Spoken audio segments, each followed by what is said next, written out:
ご天と肉ごぼう。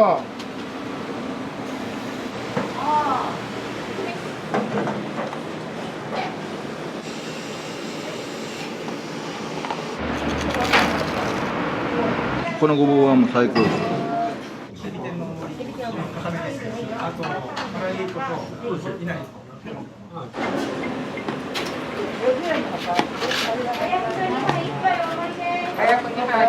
はい、お待たせしました。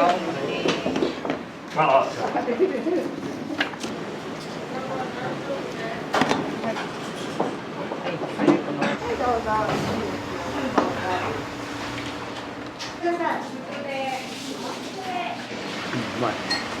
うどんの定食。なんかそんな気がした。麺が入った食感。でも白いの感じ。大盛りって次は生姜？生姜。次は生姜。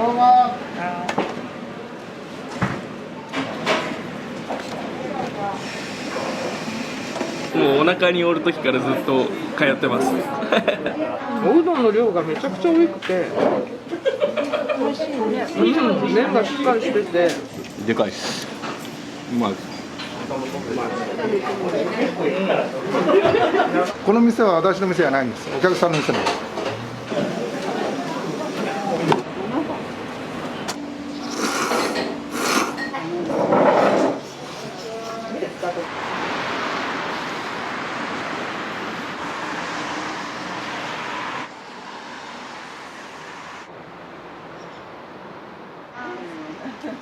今日ね、久米さんも来る。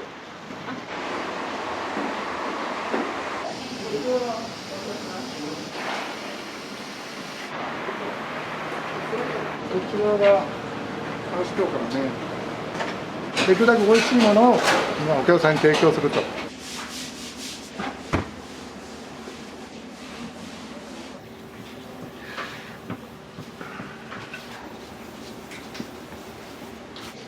あと残ったの調整用ですね。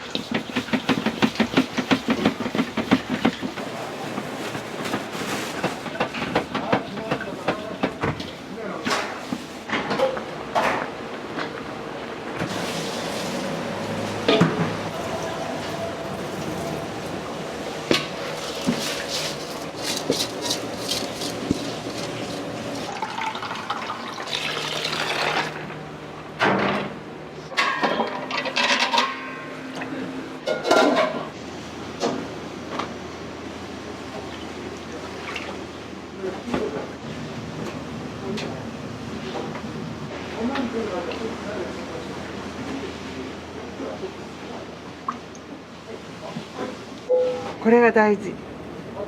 国産のごぼう。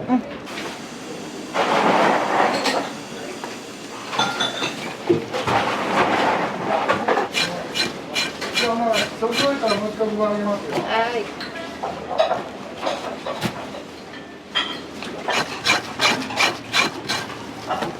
10キロ。10キロです。ほぼ毎日10キロ。皮を剥いて切ります。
ごぼうを揚げるのにもち粉が入った天ぷら粉です。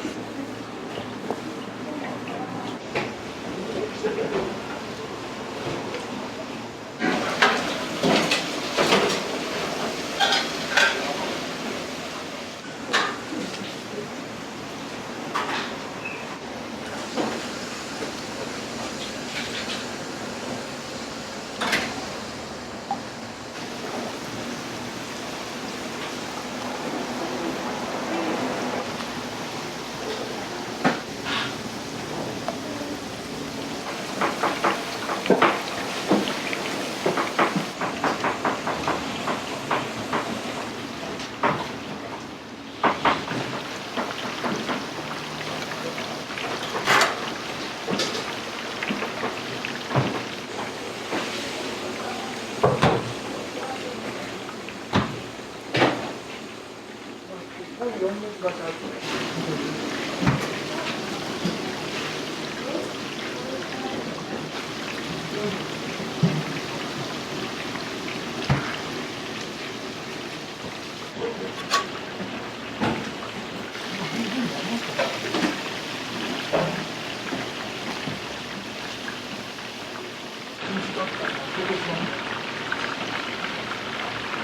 ち粉で揚げるとやっぱなんでしょう、食感が変わったり。食感が変わりますね、少し。これで1回50本ですね。 50本。1回50本で。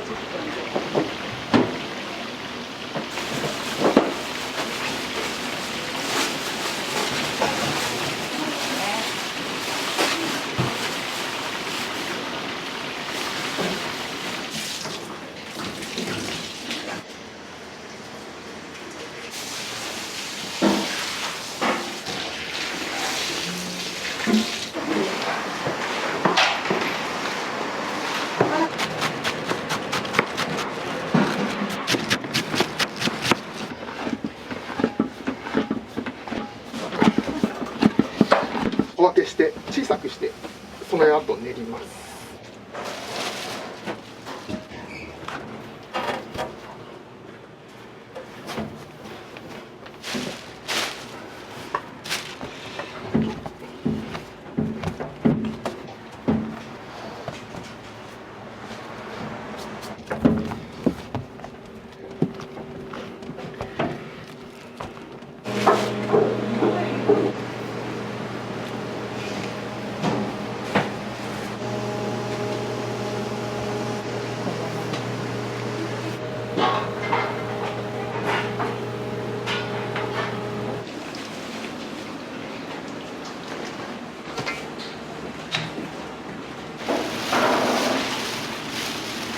これはうるめとアジとサバです。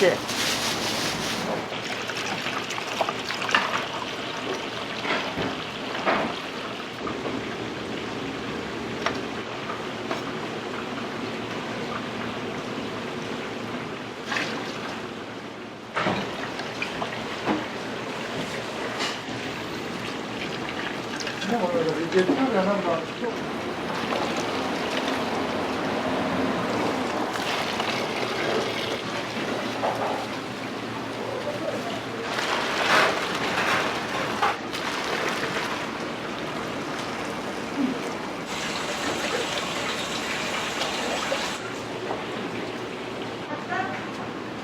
いや、月曜日フライヤーしてないんで。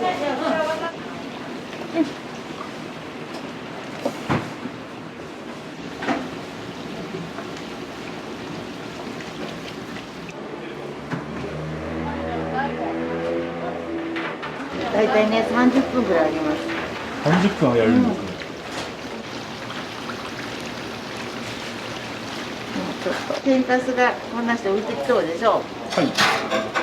ね、浮いてきたらあんまり早くからね、一つずつ離すと剥がれるんですよ、衣がごぼうから。ある程度強い火で。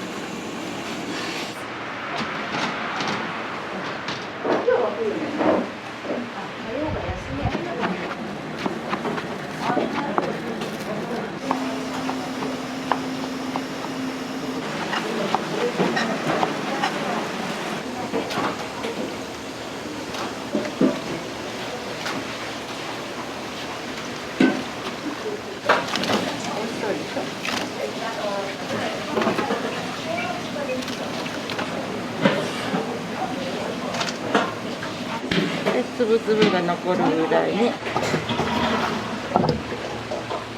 まず火の通りにくいこの丸いのから。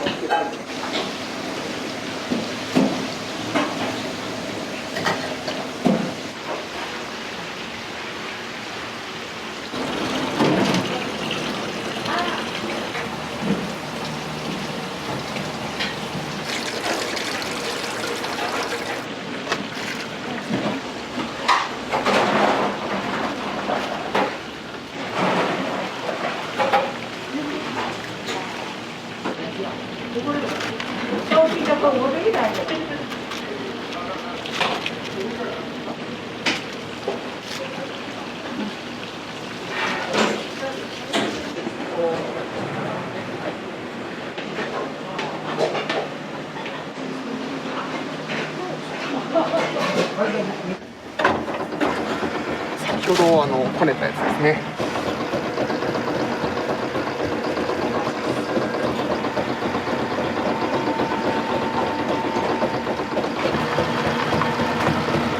こんな感じ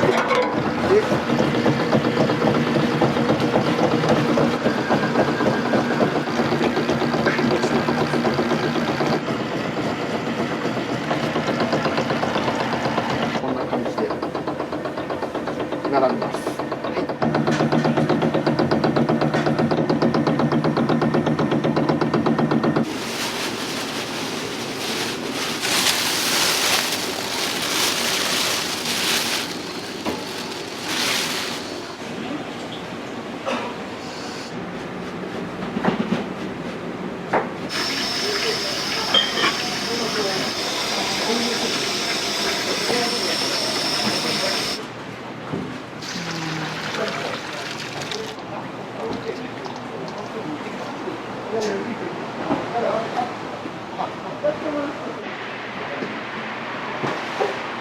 この店は私の店じゃないんです。お客さんの店なんです。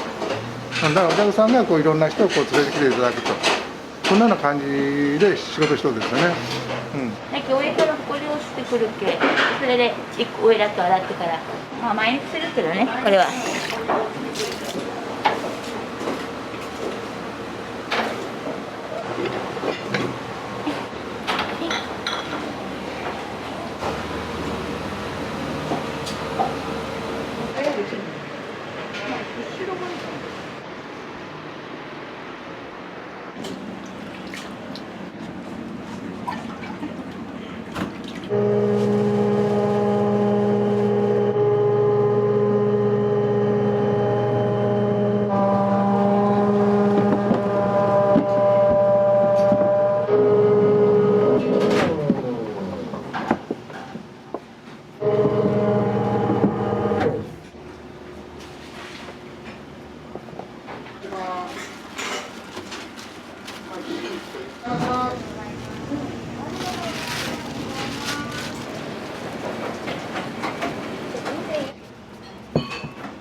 こっちの方が切りやすいんですよ。どうしても昆布ってつるんって滑るんで。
それで寒いんだ。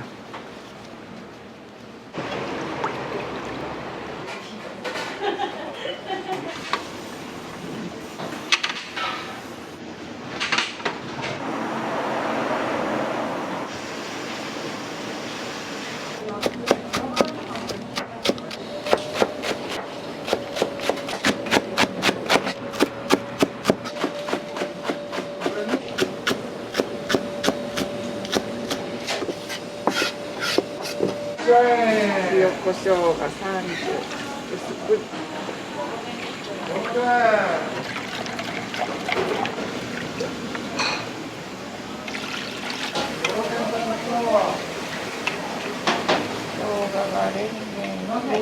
万円。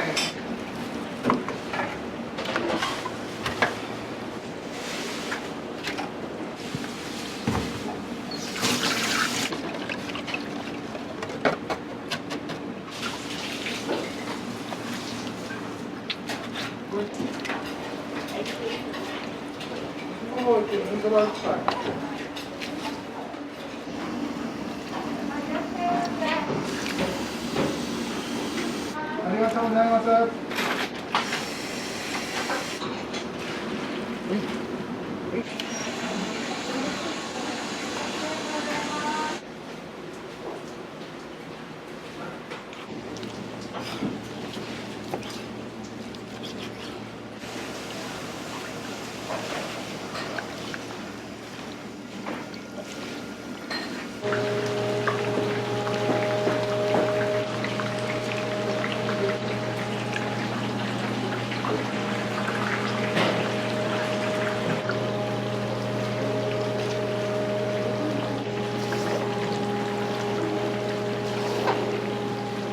嫌がるよ、すごく。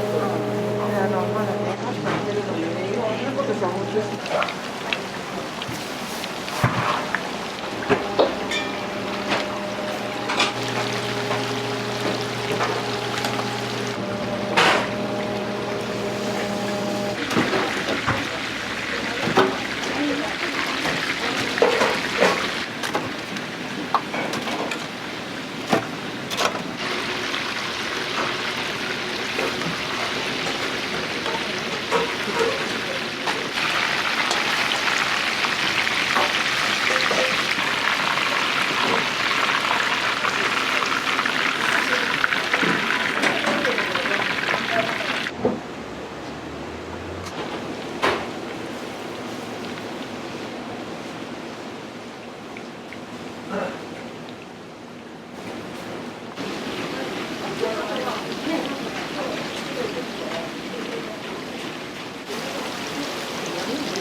じゃあ、ごぼ天うどんと肉うどんとごぼうが2本別だと稲荷が4つに。ビリ2杯。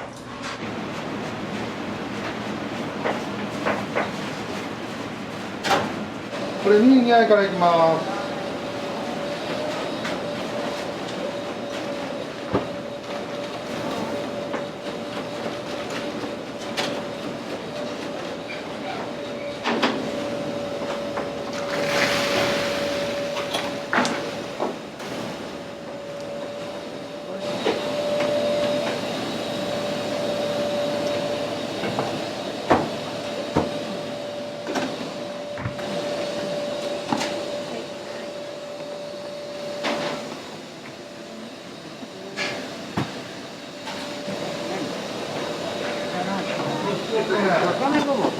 はい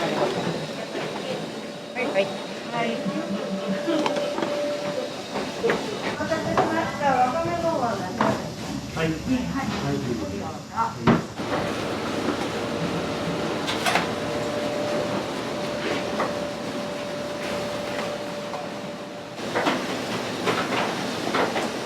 お待たせしました。ごぼう天どちらですか。はい。はい、どうぞ。熱いですよ。はい、どうぞ。どうぞ、ごぼう天うどんですね。はい、どうぞ。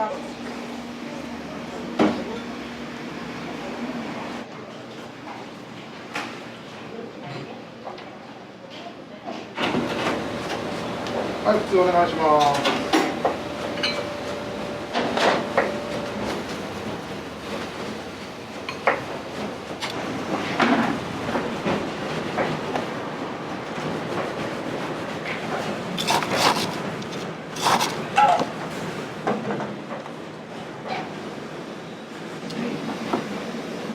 肉うどんですね。どうぞ。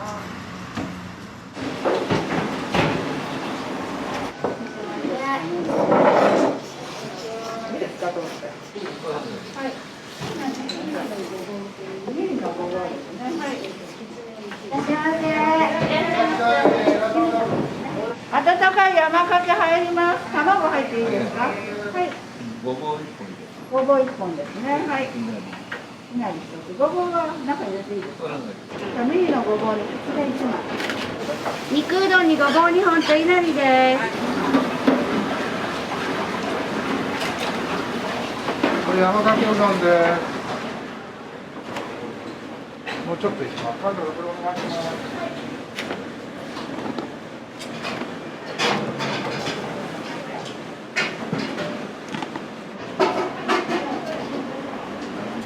これ見て終わりだね。どれですか。肉うどんですね。でいなりだけどですね。ね、お待たせしました。ミニですね。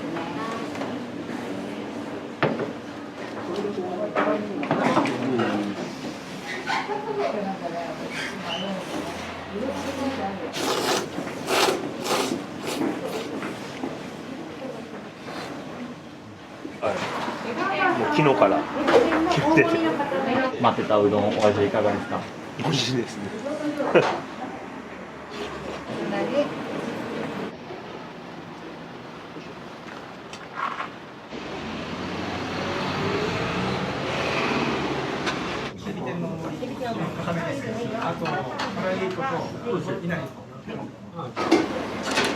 これエビ天を固め。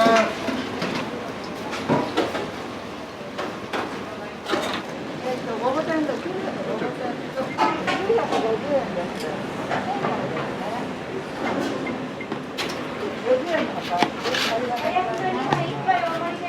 く2杯で1杯お盛り。はい、お待たせしました。お盛り。早くが2杯1杯お盛りです。早くお盛りいいですか。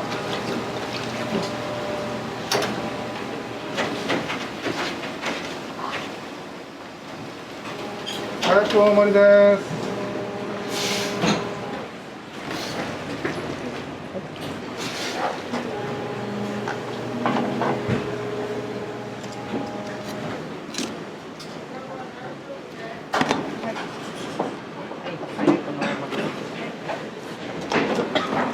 お待たせしました。早くの大盛りですね。はい、かやくうどんです。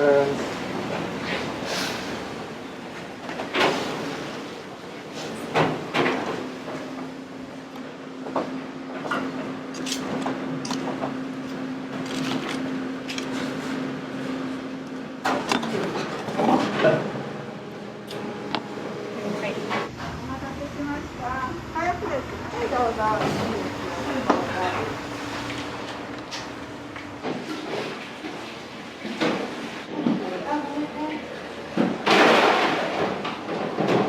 あ、すいません、普通に書いてください。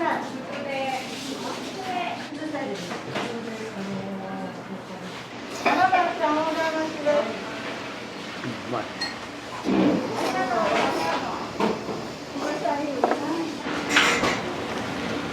はい、ごぼう天お願いします。いらっしゃい。こうして、はい、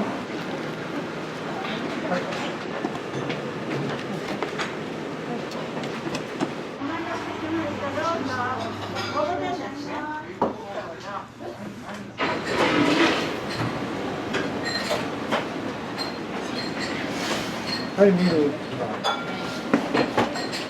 ありがとうございます。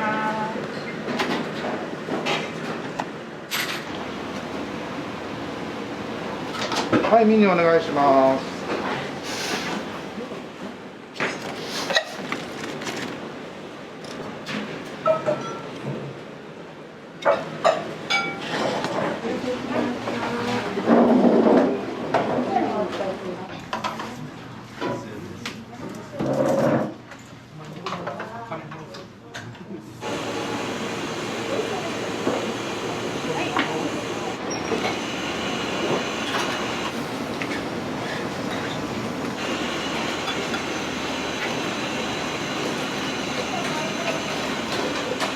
はい、ラーメン。いらっしゃいませ。いらっしゃい。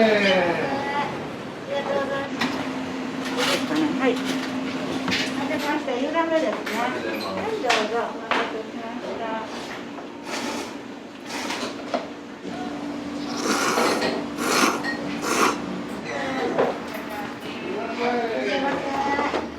ミニの丸でお願いします。ミニの丸。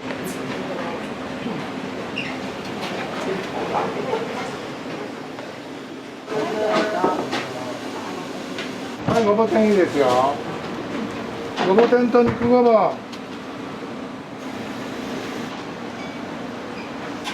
はい、肉ごぼうです。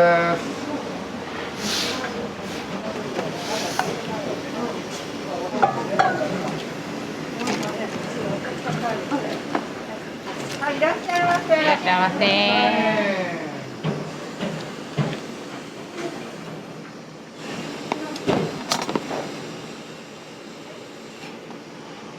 ありがとうございます。ありがとうございます。ごぼ天です。ごぼ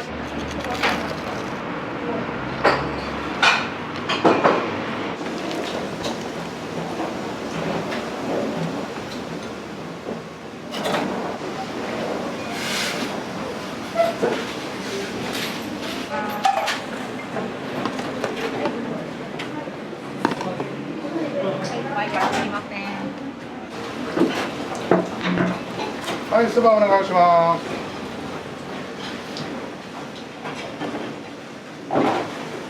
どうぞ一杯。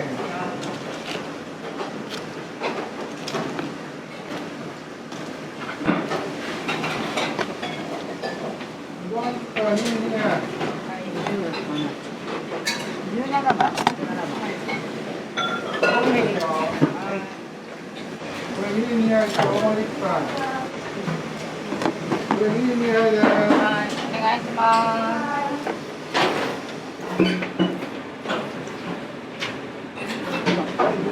どうぞ。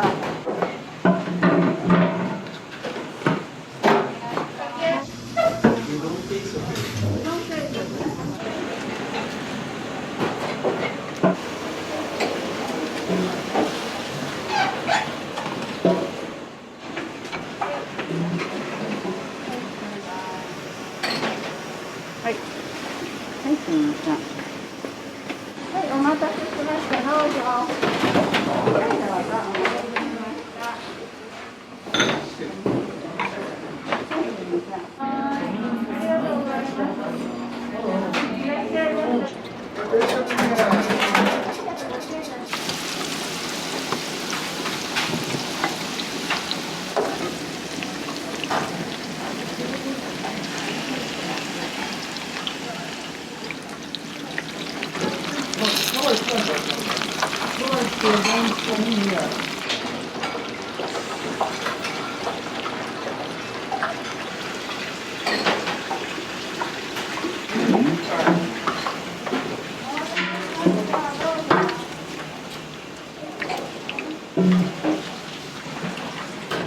ほんまにね。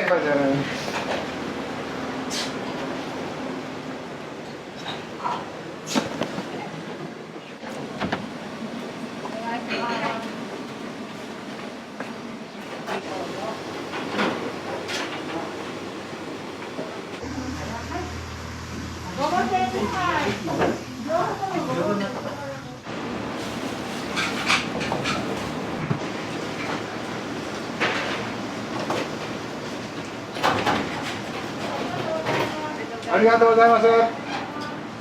ごぼ天とライス。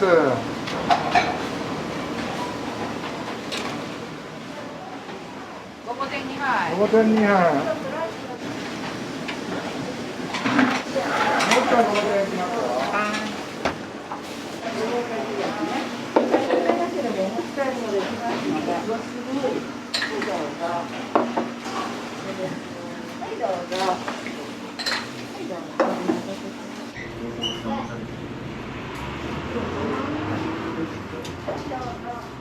はい、いいですよ。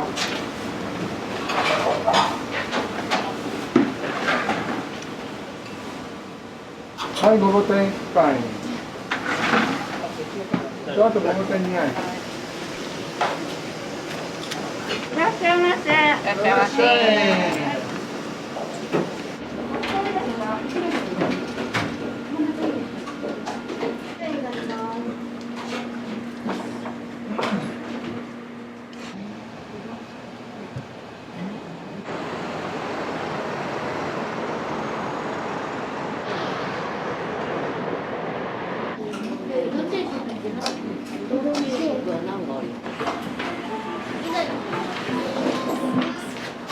かき揚げ。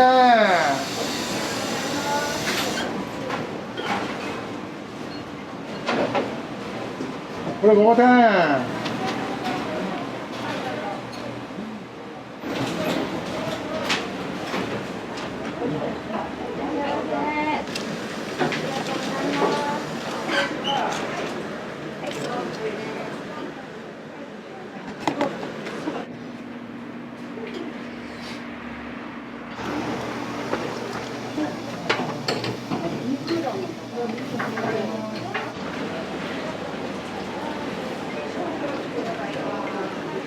ありがとうございます。ありがとうございます。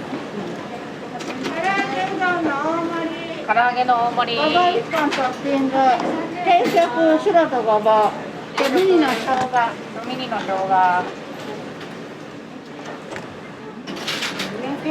前からすいません。ありがとうございます。ありがとうございます。ごぼ天とミニの卵。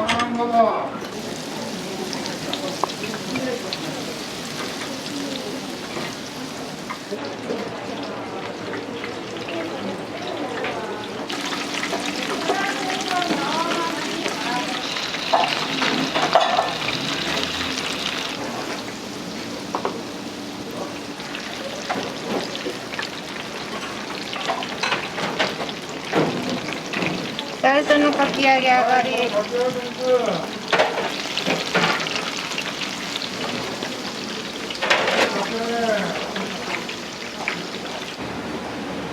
はい、かき揚げ。よいしょ。肉。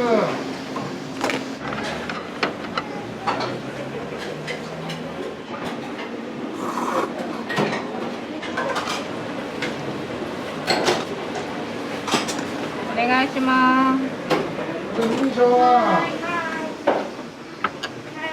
い。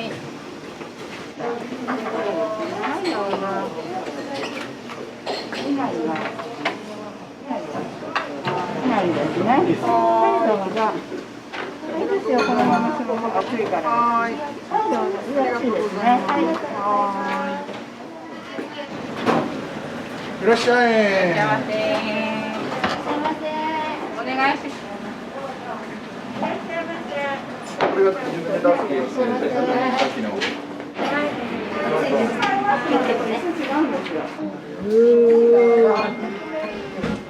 あっち行けんね。あ、そうですよ。いただきます。いうどんのヘッション。なんかそんな気がした。麺が入ったし。でも白いご飯し。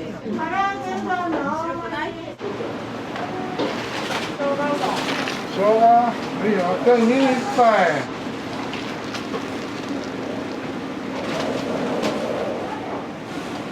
はい、右一杯お願いします。右って定食ですよ。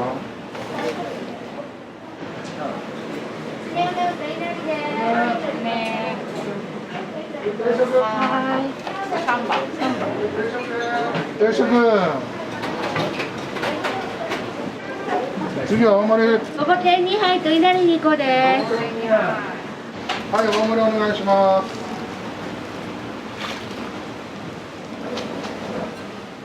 大盛りって次は生姜。生姜。次は生姜。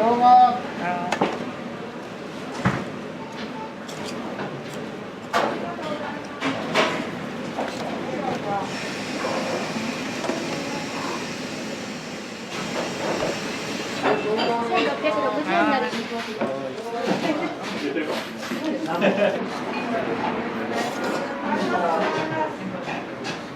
唐揚げうどんです。唐揚げうどん大盛り。大盛り。ボリューム結構ありましたか？そうです。自分2歳からこの量食べてるんで2歳もうお腹におる時からずっと通ってます終わり。それです。はい。すいません、前からお待たせしました。はい。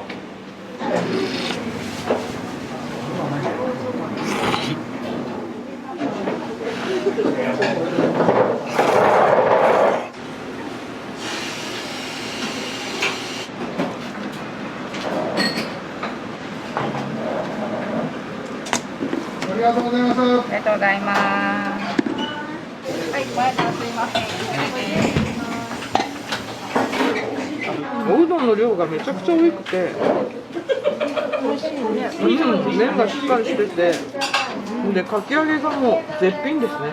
カラッと揚がったエビも美味しいし、ごぼうもすごく美味しい。お肉も甘みがあって。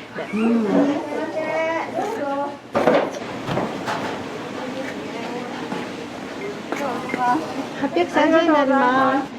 ありがとうございます。すいません。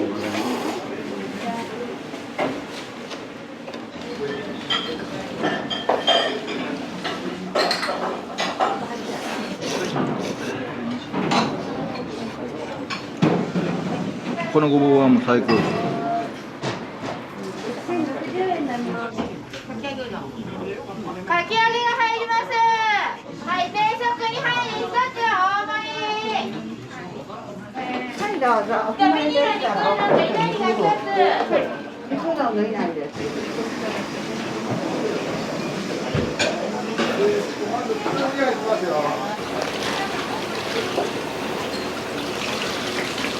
いらっしゃい。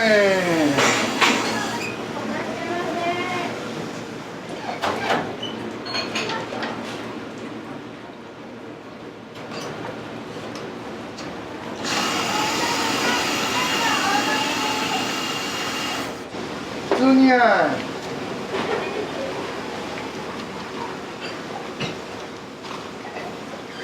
はい、普通にやで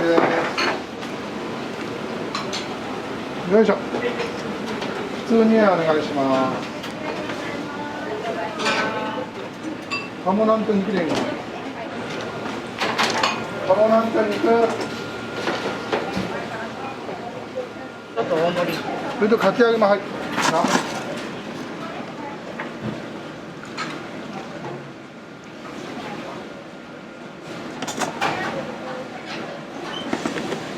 前からすいません、肉うどんです。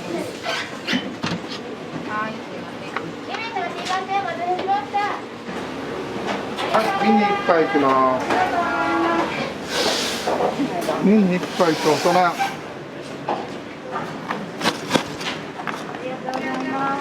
い。これおそめんね。770円になります。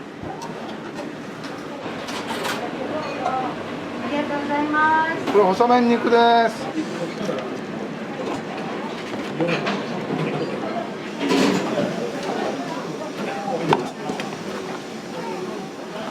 はい、お願いします。ごぼ天2つですか？ごぼ天2つですね。ごぼ天2杯。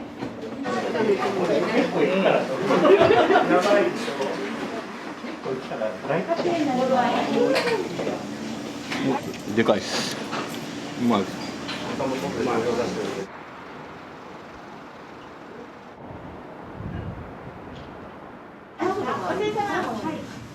納豆うどんのからしです。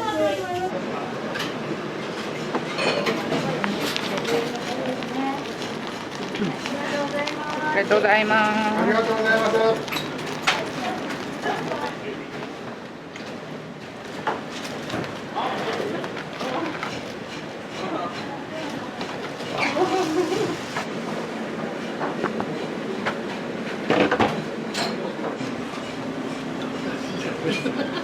これ納豆ですよ。はい、納豆お願いします。はいはい、これ何番ですか。何番さん。これで出来上がりでいいです。ありがとうございます。ありがとうございます。はい、以上でよかったですかね。はい。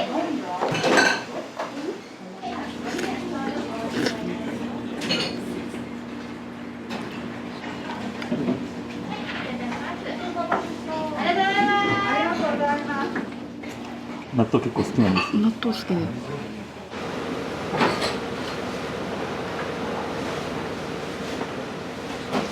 いしょ。はい、かやくうどん。あ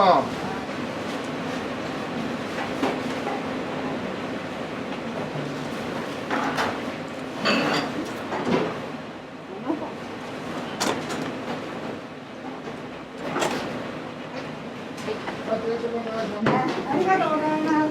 ありがとうございます。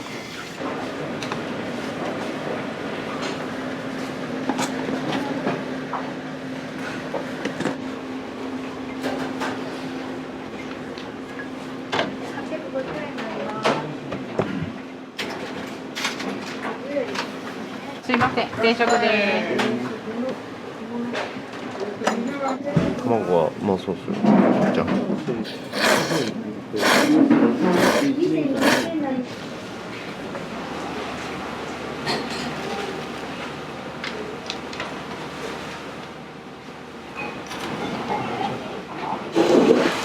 し、いいや。これ5点いきます。これ5番さん出して。どうかな。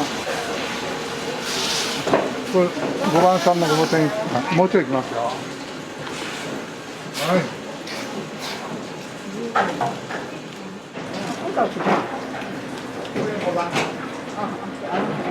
そうそうそう。はい、はい、はい。はい。今ミニ一つ。はいどうぞ。5点ですね。はいどうぞ。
おでんのおすすめはやっぱり大根やろうね。やっぱりここで全部こう仕込みしようからな。はい。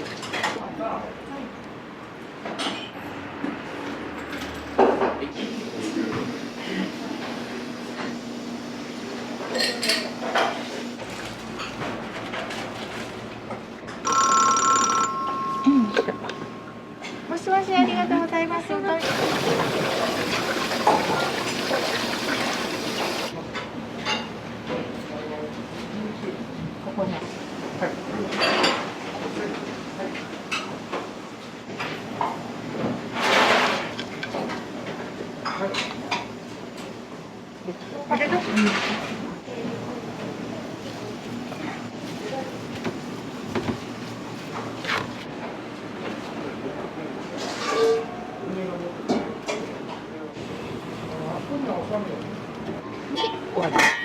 いしょ。いや。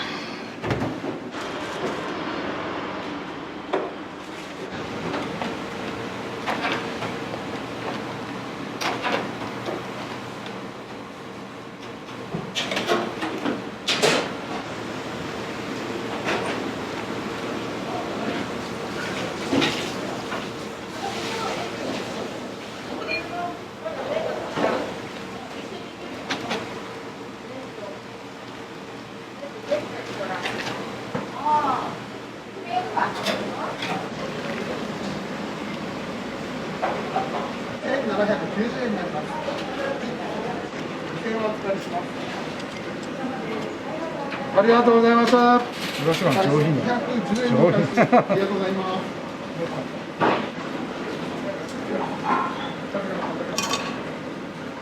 早くですね。はい、どうぞ。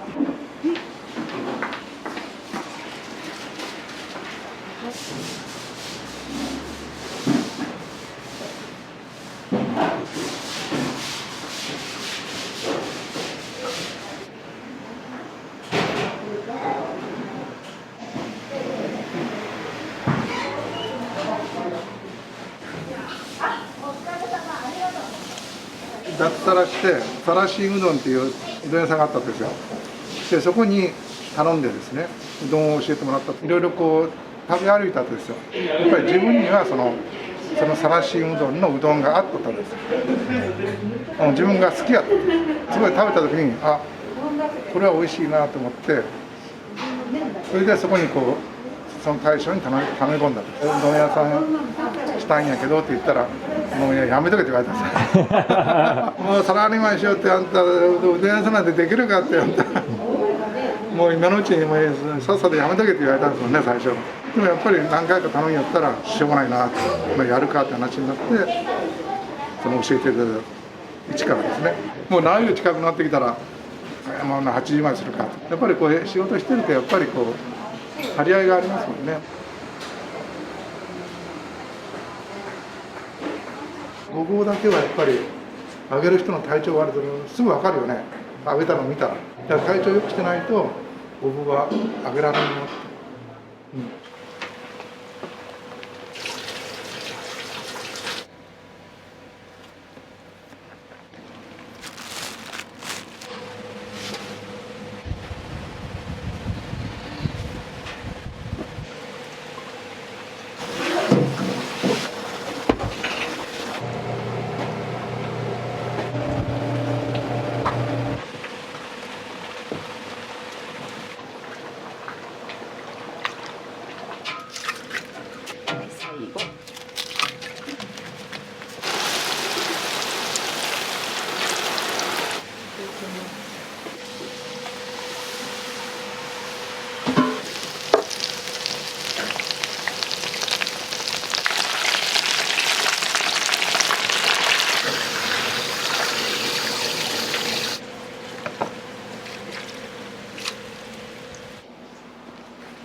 日本ごま天丼と、かしわとゆだりを。ど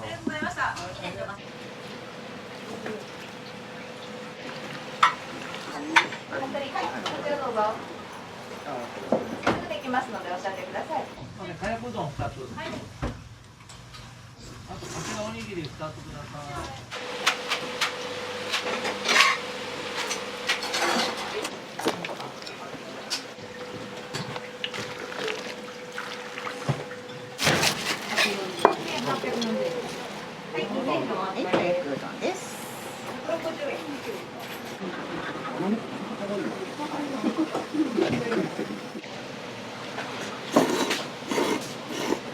かやくうどんが天ぷらが美味しいんで、いろんな具材が入ってて美味しい。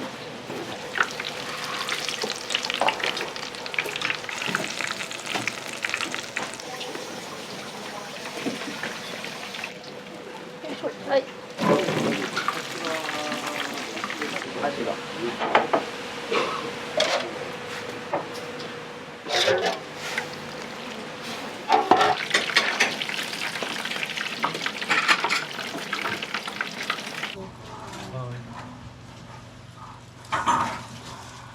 かやくごぼうと柏にかやくごぼうとかしわ2個と。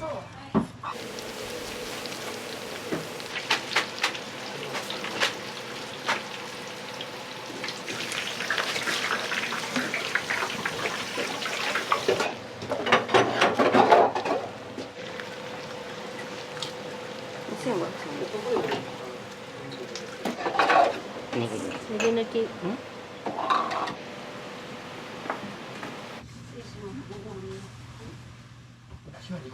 はい。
白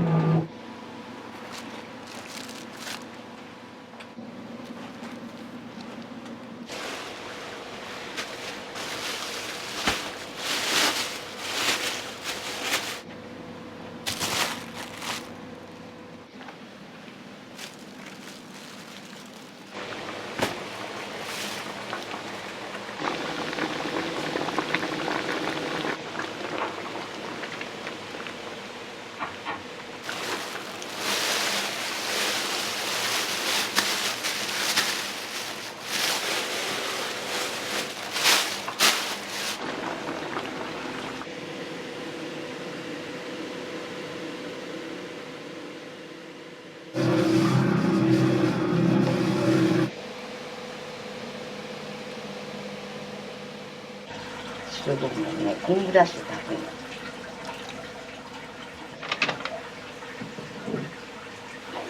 はい。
習ってないんですよ。見よう見よう見よう見ます。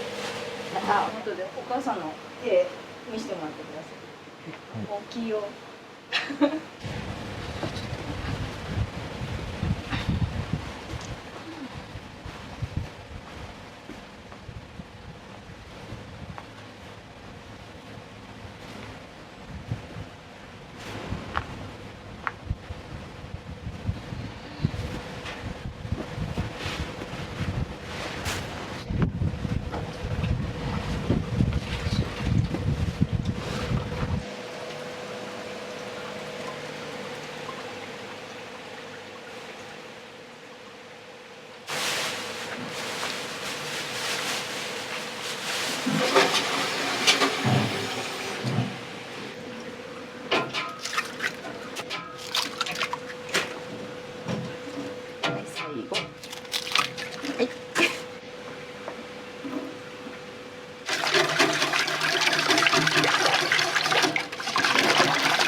ぷらやりきるぐらい天ぷらあげますよ。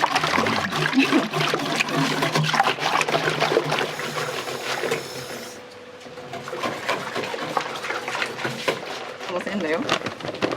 私だけよ。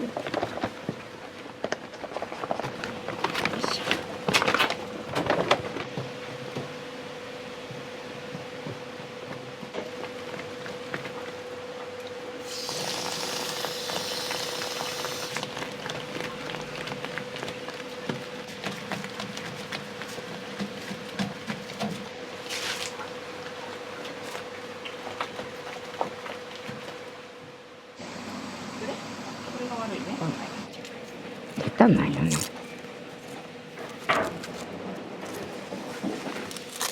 動画で塗り方教えてくれるか。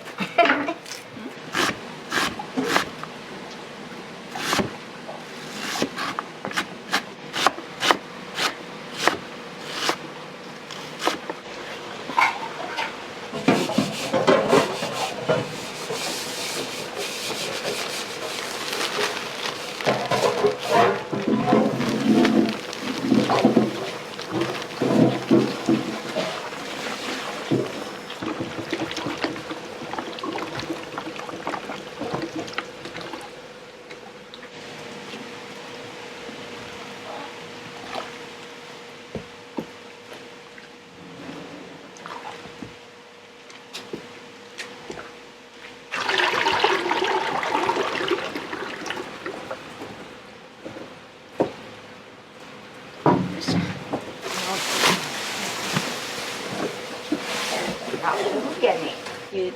なんかな。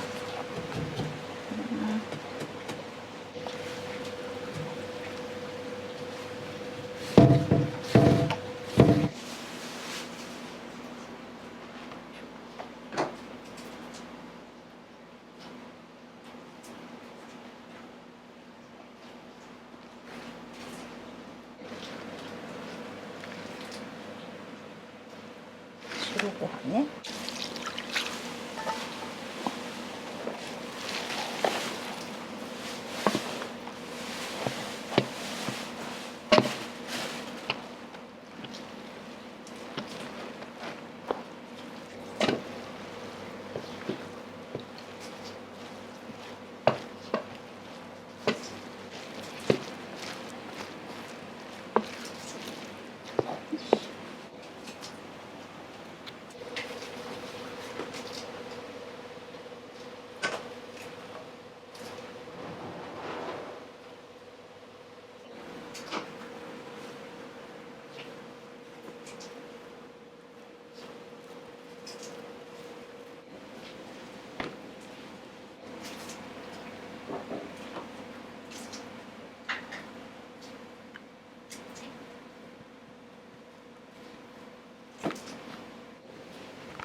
そんなもんですね。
煙突。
買ってきたの。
ララだったら、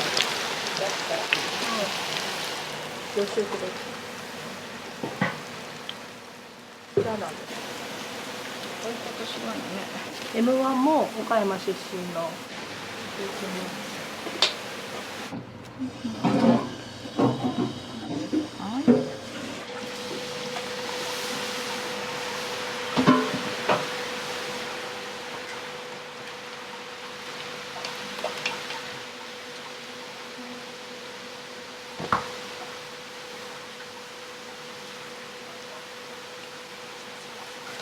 お願いします。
それなら栗来たら面白かったよね。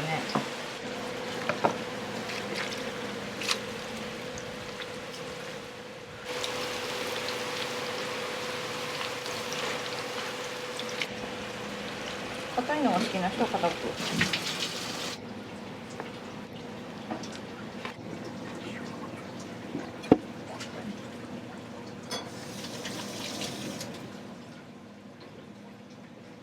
はい、大丈夫です。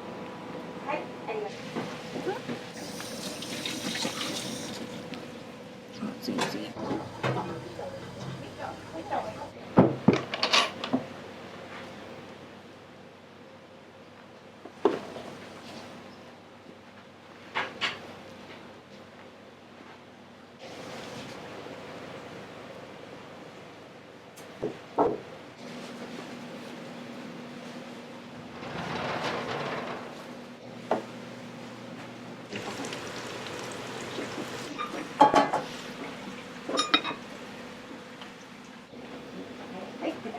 月形さん。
すみません。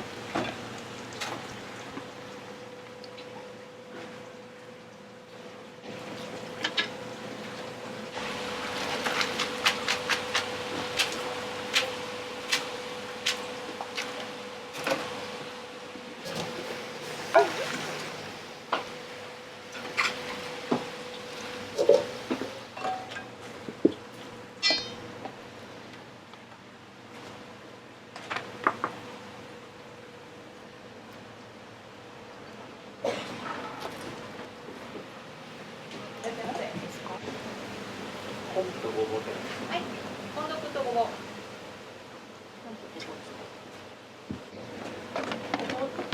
一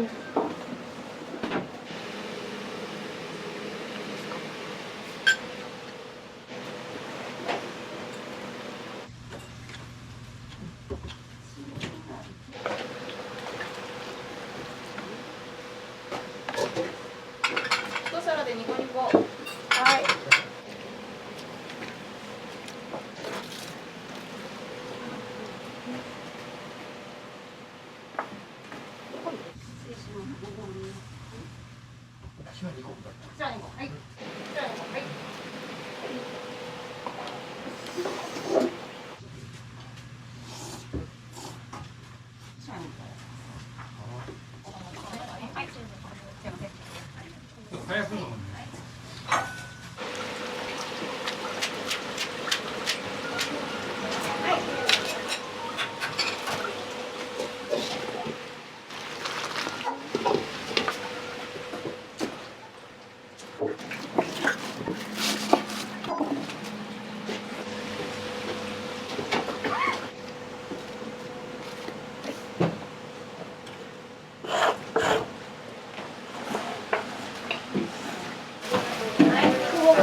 ありがとうございました。肉ごま天丼と、かしわとゆざりを。ありがとうございました。い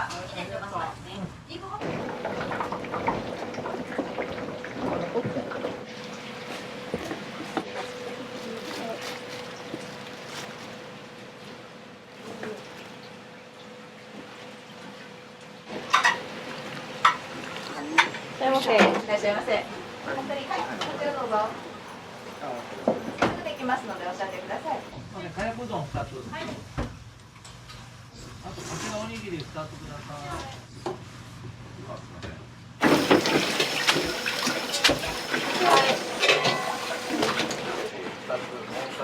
い。前田追加、はい。ありが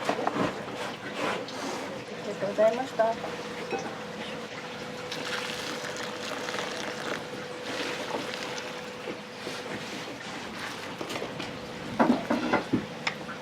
願いします。はい。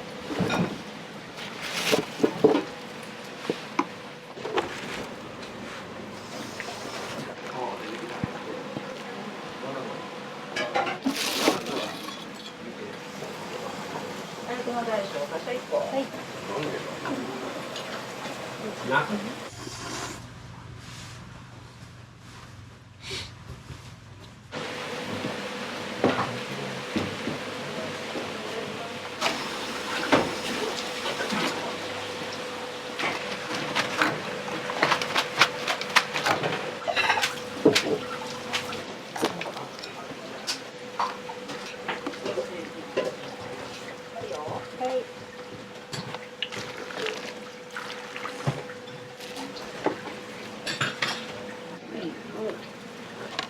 個別でいきます。ほぼ天うどんとエビ天うどんとかしわ飯一つ。かしわが2個。あ、1つ。はい、お願いします。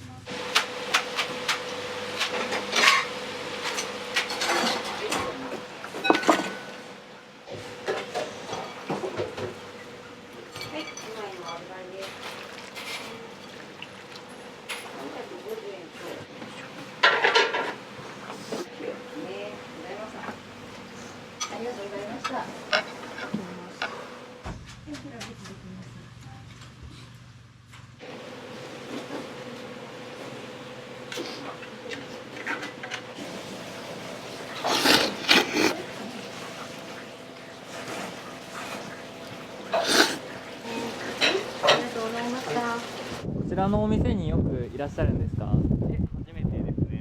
前テレビでそうですね、放送されているのを見てお味いかがでしたか？美味しかったです。また来たいと思いましたね。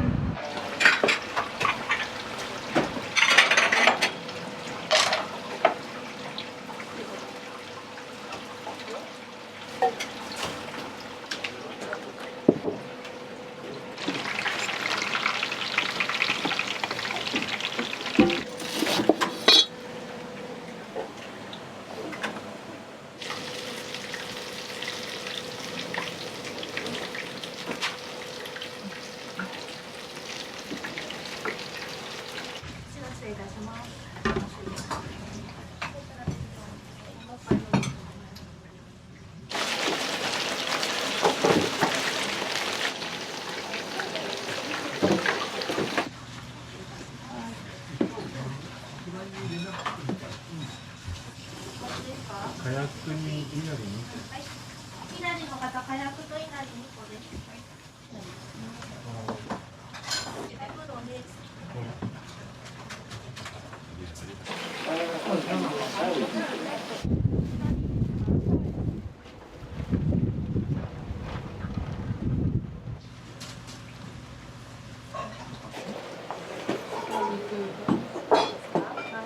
エビ天うどん。はい、肉とエビです。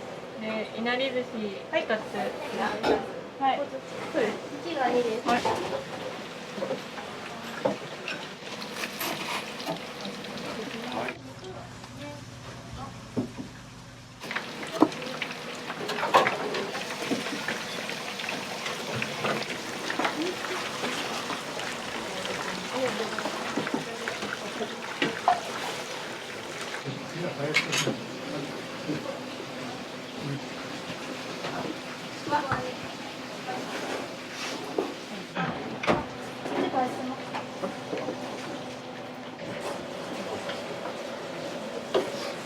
くわ天を、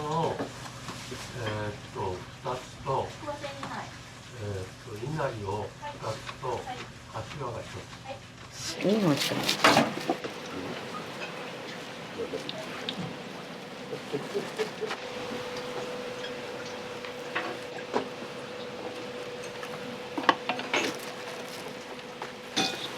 あれよき。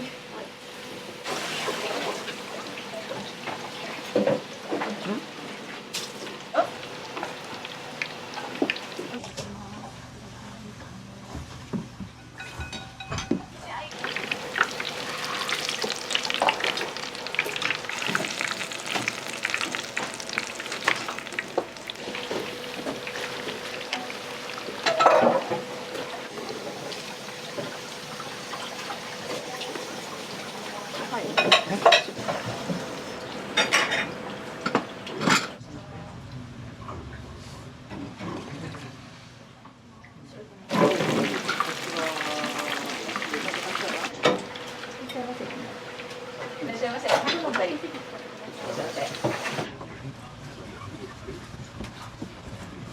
ゴム天うどん。あっちは。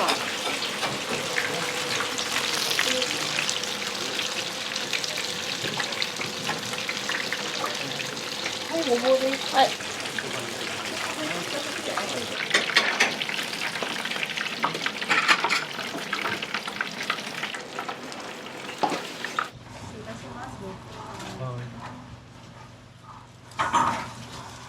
かやくごぼうとかしわ2個。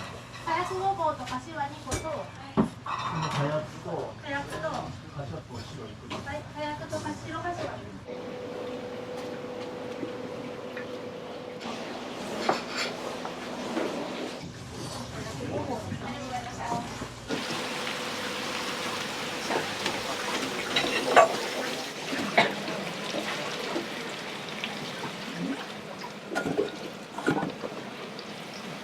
いくらいった？あ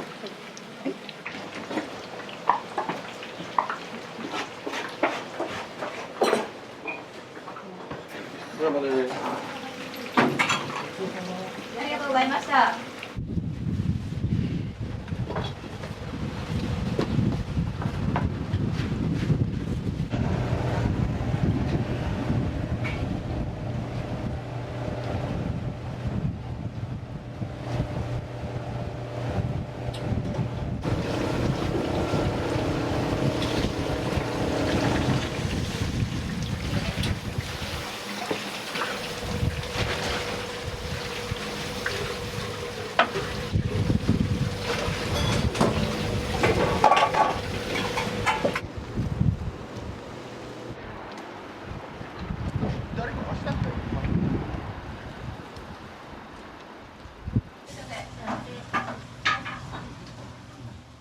ごめんね。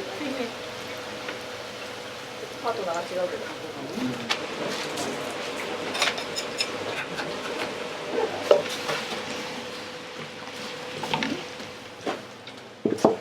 はい。はい、前の。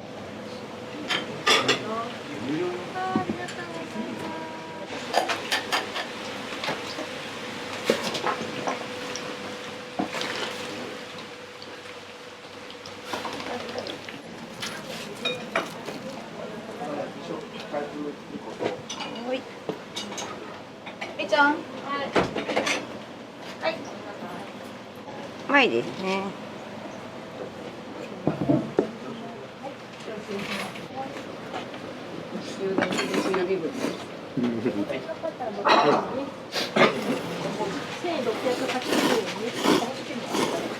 このメニューがおすすめとかそういうのってありますか？かやくうどんが天ぷらが美味しいんで、いろんな具材が入ってて美味しい。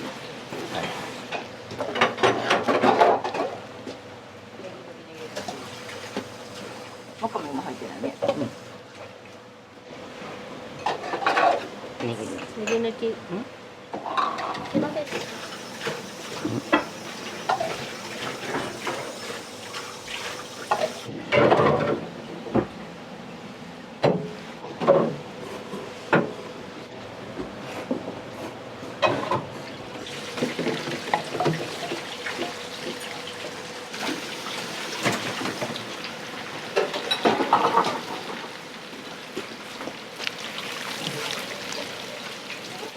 時々違うよね。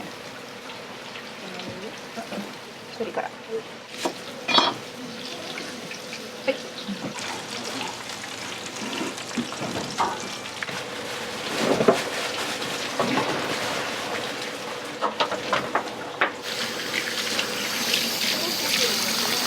了解。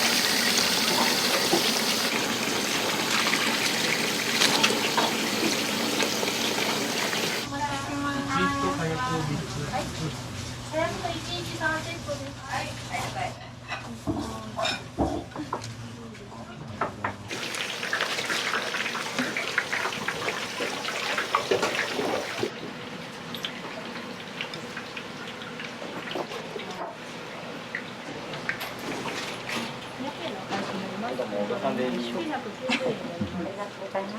失礼します。はい。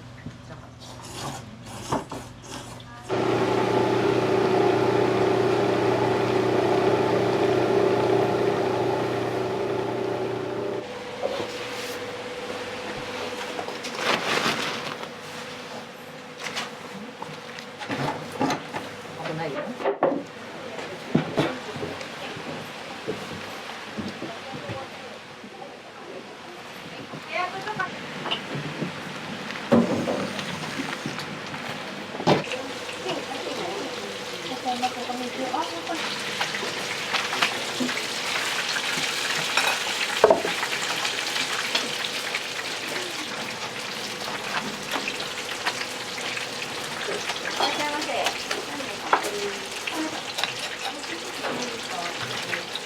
いらっしゃいませ。熱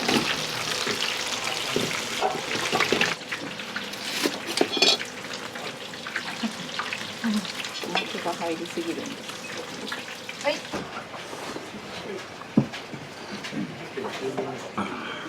寒い日に体に染みるぐらい美味しかったです。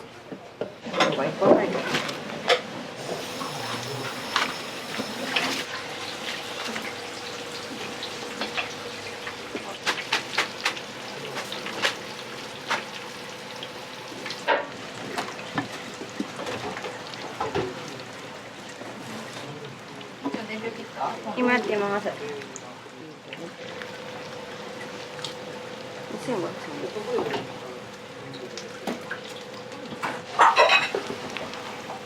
第3杯。はい。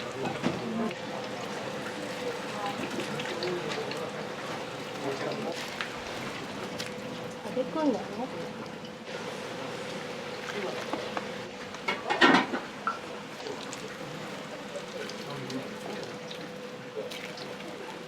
はい。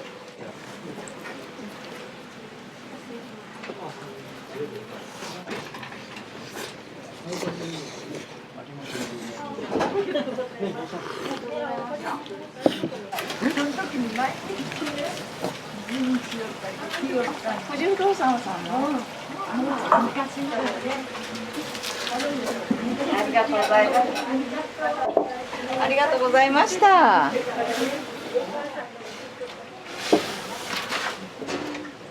お父さんのむさば。めっちゃ後ろに目がないね。これは肉玉そばです。よいしょ。はい。こう横に回っていけ。早くとしろ1です。はい、ありがとうございます。早く2杯。ダメよ。誰も食べます。こ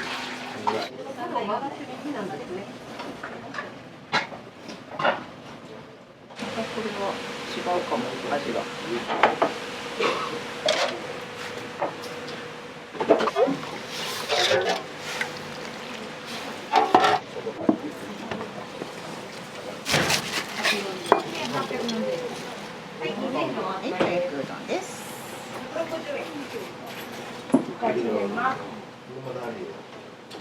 お嬢さんがお二人でもう一人来られます。で、本横はお二人です。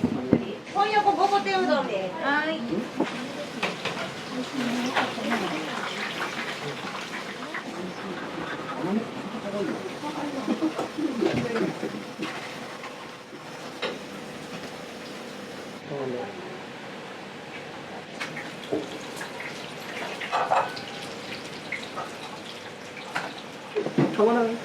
たまらん。あ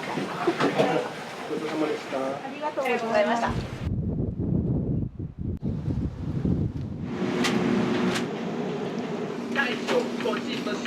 もう日課で目が覚めたらもう必ずここに来るっていう。1ヶ月に1回ぐらい無性に食べたくなるの。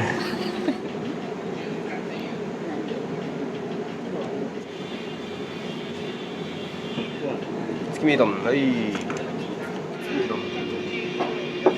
最高っす。またハマるなっていう。やっぱ手間暇ですね。やっぱ会社のこだわりでしょうね。油足りましたか？あります。いらっしゃい。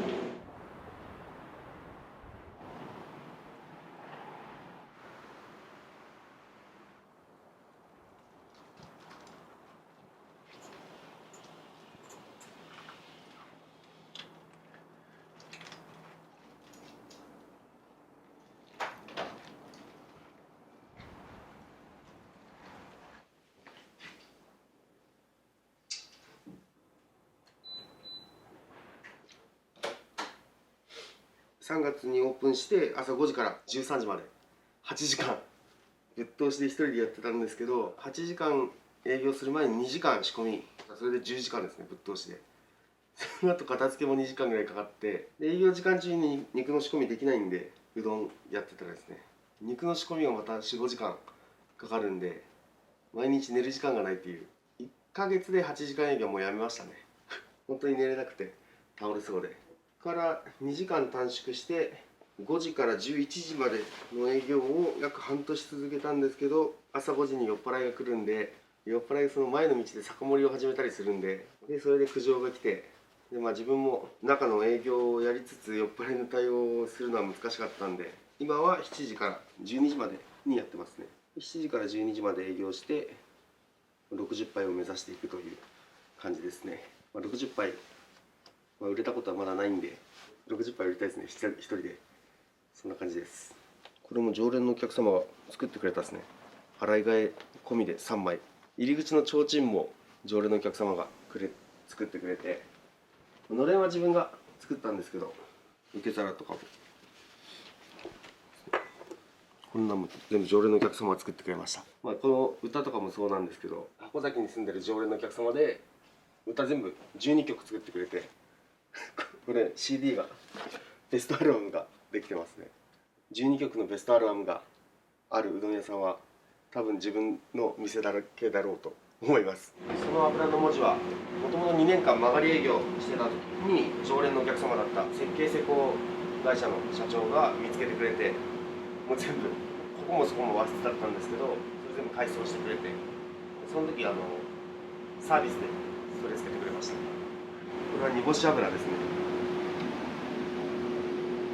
牛肉を下茹でして洗って切ってうどんの出汁で煮込んで肉の仕込みをしてるんですけど、その時に下茹でした時に出る上澄みの牛脂で焙煎した煮干しを揚げてます。煮干しはこれですね、伊吹リコって言って四国とか瀬戸内の一番いいやつですね。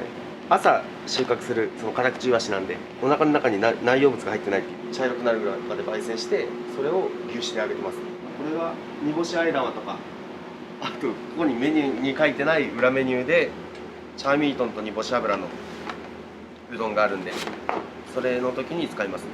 YouTube 840本以上投稿してるんで、それを見てる人たちが先に注文してくれたらいいかなと思って、でそれを見てる人たちが面白がってまた頼んでくれたらいいかなと思って、お肉屋さんに頼んで、鹿児島のチャーミートンっていうブランド豚の脂身が多めのとこだけを、豚バラのところを作ってきてもらってますね。自分小倉出身で、小倉の久能うどんっていう寺前のドキドキうどんですね。その子が、自分が行ってた時も肉小片面油っていう注文してて、でそこが大好きだったんで、博多に来たら朝5時に開いてるうどん屋がなかったんで、油うどんですね。だけどそれでもう自分でやってみようかなと思って、それでやり始めて、油をちょっとやりすぎて、みんなが油をもっと増してくれって言って、でそれでもうどんどん油増していったですね。はい、北海道に住んでるガラス職人が鬼瓦作ってくれましたね。パワーストーン屋さん、天然石屋さんが常連のお客様ですごい高価なものを開店祝いにプレゼントくれました。一番こだわってるって言ったらこの昆布ですね。ラオス昆布って言って大体大きいの1枚ですね。これ出し取ったら 1.34 倍か大きくなりますね。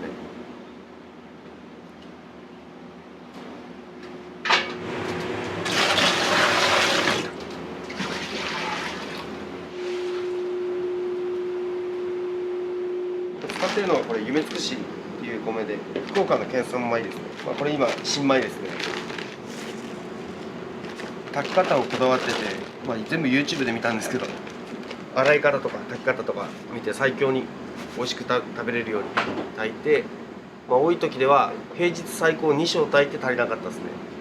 2升って言ったらその小飯換算で80杯、80人も全然来てないですけど、みんな大飯おかわりとかみんなご飯頼んでくれるんで、それだけ美味しい米なんで、これはめちゃくちゃこだわってますね。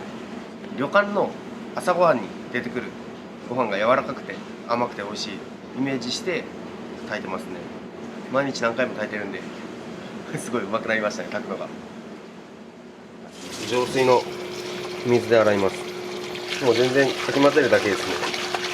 透明になるまで洗ったら米の香りが全部取れてしまうんで、3回かき混ぜて洗ったらもうこれで冷蔵庫の中で浸水して炊いていきますね。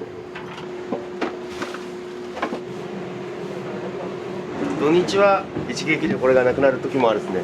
なんかいつも仕込みばっかしようんで、昼に店閉めてあと何しようかなってけど、一人でやってるんで基本的に仕込みいつもやってますね。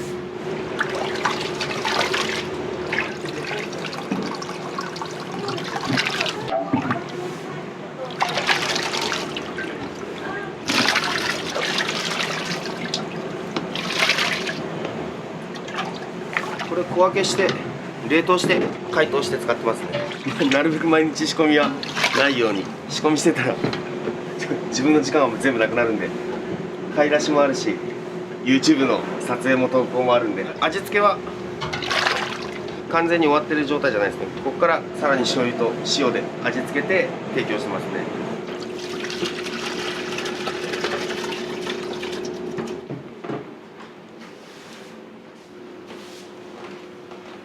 全部土足だから古民家だから上がる感じがあるから、これにいちいち靴を脱いで上がるとちょっと皆さんが大変だなとかいういい店になったと思います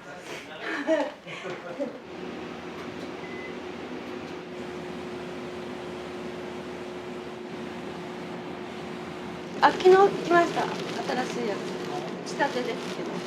よもぎ麺。よもぎ麺食べてみたいですね。はい、150円課金で、8分です。茹で時間の。もちもちして美味しいです。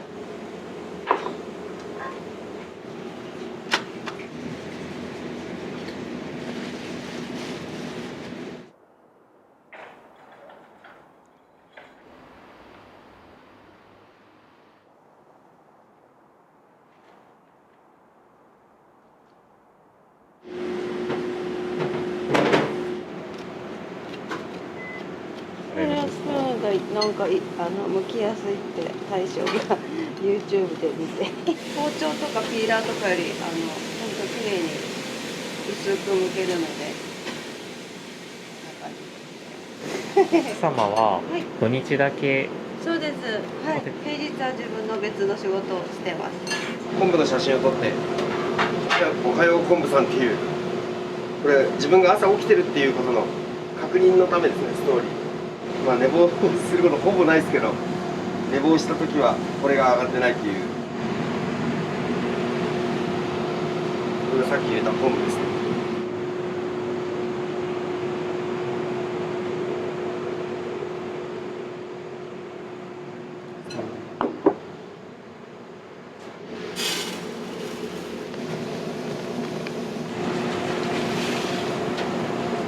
有名な人に撮ったんですね。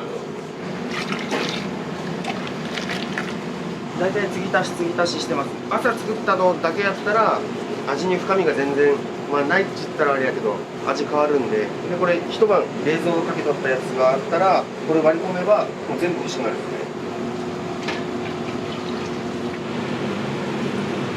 たまに売れすぎてこれがなくなる時もあるんですけど、その時はフレッシュ出しだけです。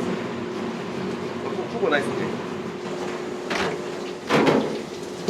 水で戻した切り干し大根です。小倉のうどん屋さんは大体どこにでもあるんですけど、博多のうどん屋さんにあるのは多分箱太郎だけでしょうね。強い握力で絞るっていうのがポイントなんで、美味しさの秘訣は。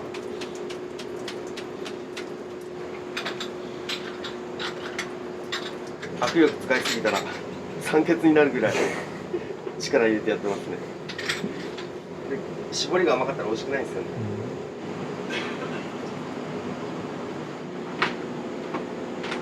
ぬか漬けの素を入れます。唐辛子を2つ入れます。好きな方はもう山盛り食べます。皆さん辛いですけど、醤油と味の素かけて食べるとすごく美味しいので、皆さんうどんが来るまでに1杯食べて、うどんがと一緒に食べて、もう1杯食べて、帰りにもう1杯食べる方いらっしゃいます。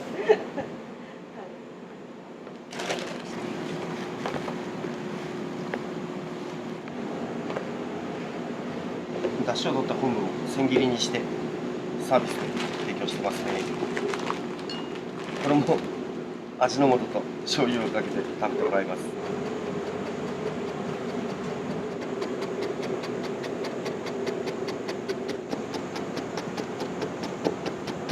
リバーウォーク北九州小倉の、自分中卒なんで17歳の時に中華料理屋でアルバイトしてて、1年間ぐらい皿洗いした後に野菜を切る係に昇格したんですよ。それで何ヶ月か野菜切ってましたね。でそこでネギ切るの好きだったんで、中華包丁と野菜を切るっていうことはできる、それだけできたんですよ。でも10代の頃にちょこっと皿洗いで野菜切るのをしただけです。もうそれ以外は全く。今37なんで15年ぐらい飲食はしたことないですね。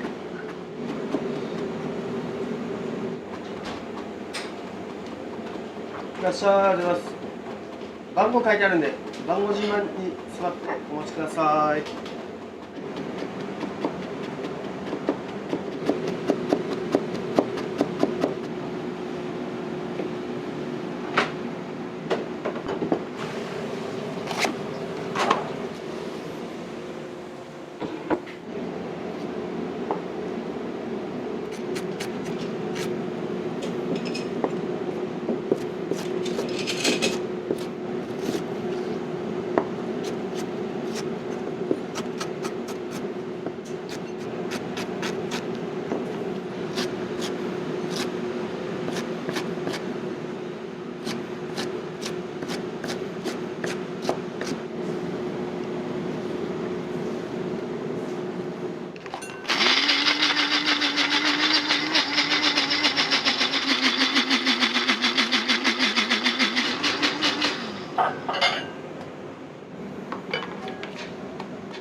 これ裏薬味で青唐辛子の醤油漬けを作ります。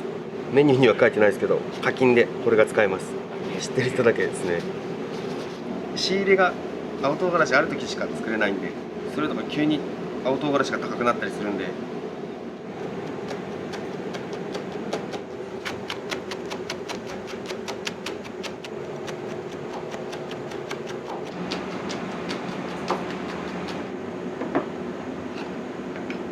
青唐辛子と生姜切って煮びしの醤油入れるだけなんで、もう何十人20人かぐらいにレシピ聞かれて全部教えてますね。隠すこともなんもないけど、はい、自宅でやってる人がいっぱいいます。浸かりたてがめちゃくちゃ辛くて 2,3 日経ったらちょうどいい感じに美味しくなるですね。まあ、辛いのが好きな人は出来たてがみんな好きなんで。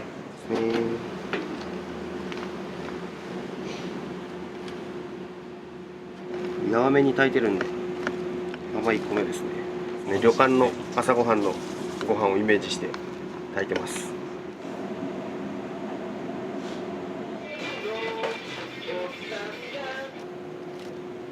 サービスの漬物ですね。切り干し大根のぬか漬けですね。これどっちも味付けしてないんで、どっちも味の素と醤油をかけて食べるタイプですね。これも全然塩味は全くないですね。はい、月見うどんがダントツでおすすめです。す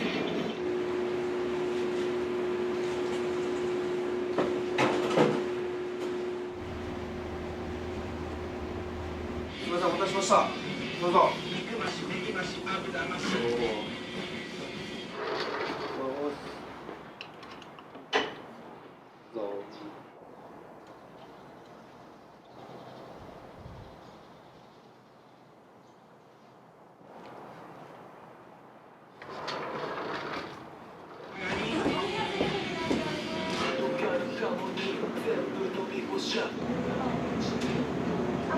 いらっしゃい、おはようございます。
美味しいんですよね。なんか普通のうどんとは歯ごたえが全然違いますね。もっともちもちしてるような。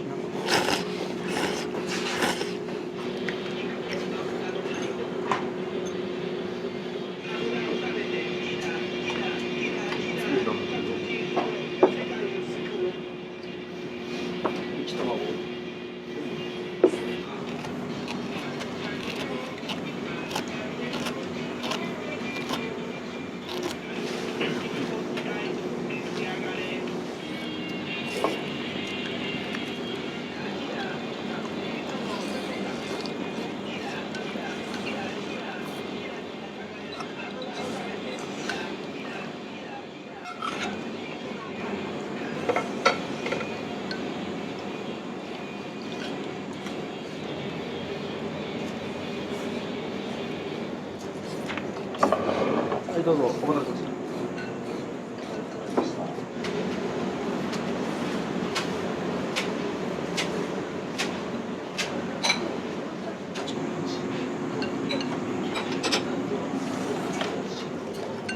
はい、どうぞ。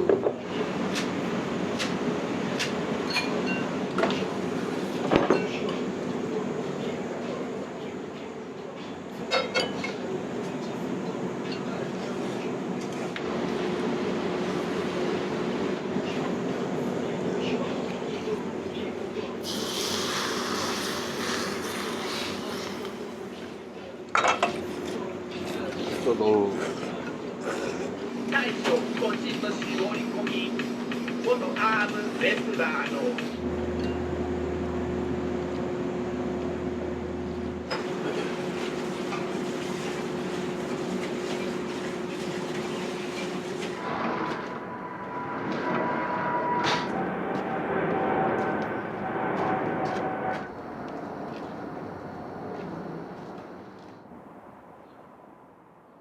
チャーミートですね。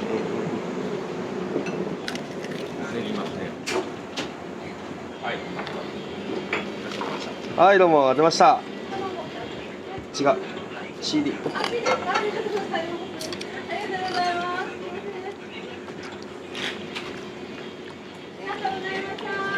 はい、出ました。いってらっしゃい。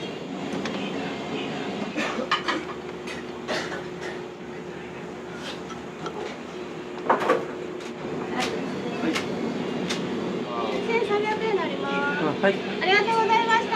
はい、出ました。いってらっしゃい。いってらっしゃい。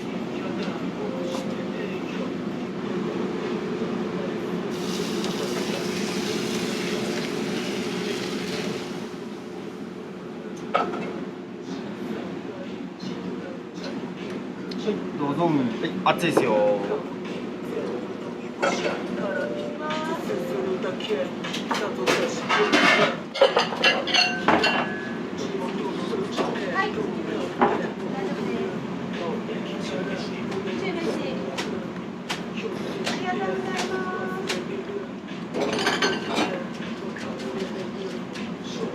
お店には結構よく来られたりするんですか？まあ、店は最近毎週末の毎週末楽しみになってますね。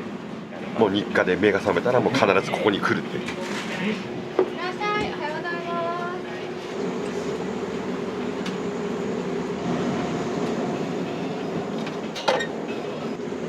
今の味付けしてないので、味の素と醤油をかけてください。注文します。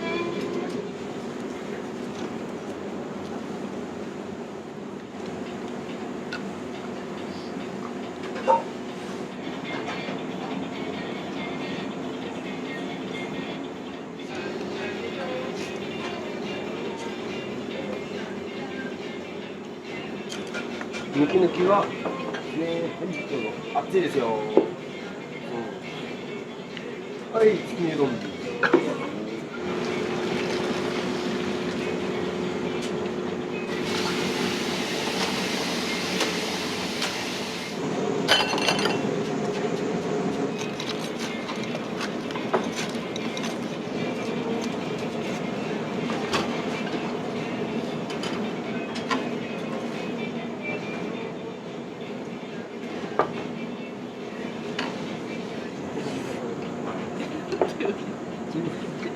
もう嫌い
熱いですよ。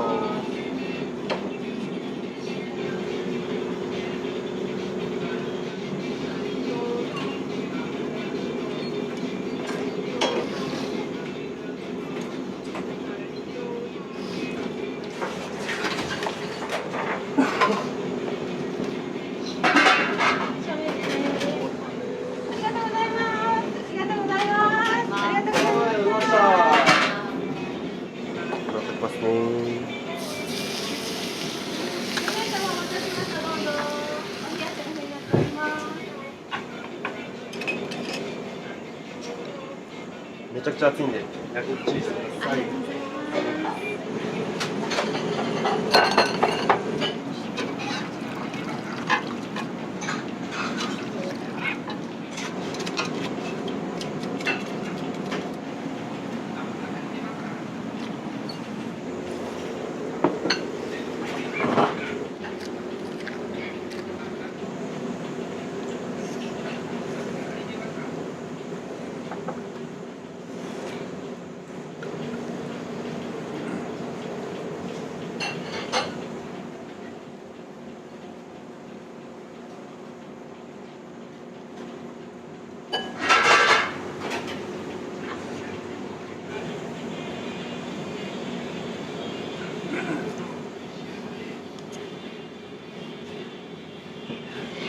月見うどんはは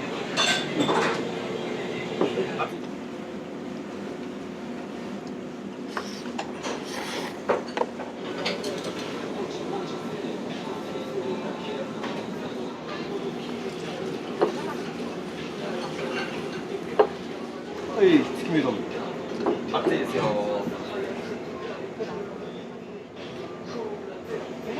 い、月見うどん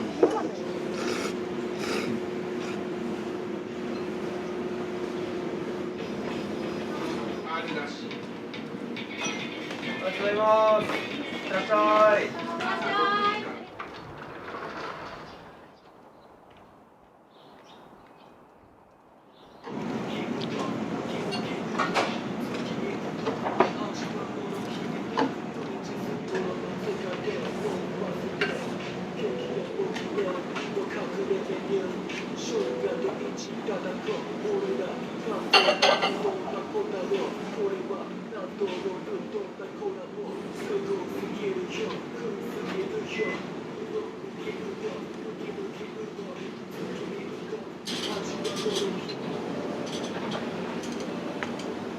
肉増しですね。そう。はい、月見うどん。熱いですよ。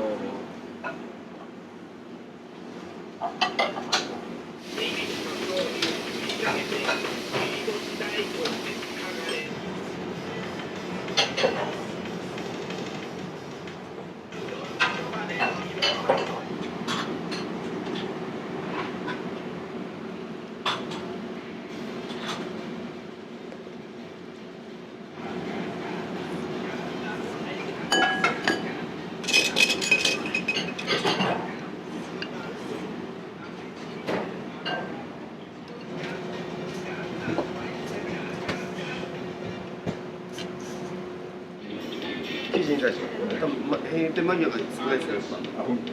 いや、その頃来ました。はい、そういうこと。久しぶり。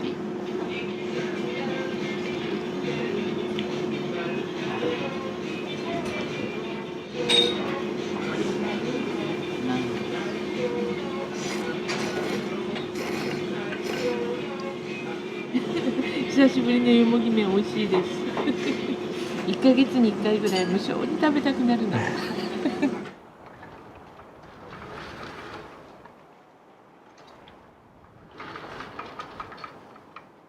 い、確認しました。あ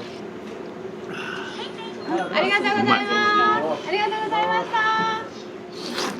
あ、よかったです。あ、よかったです。お口にあって、ありがとう。癖になる。最初食べた時は本当、あ、こんなのがあるたいみたいな感じだったね。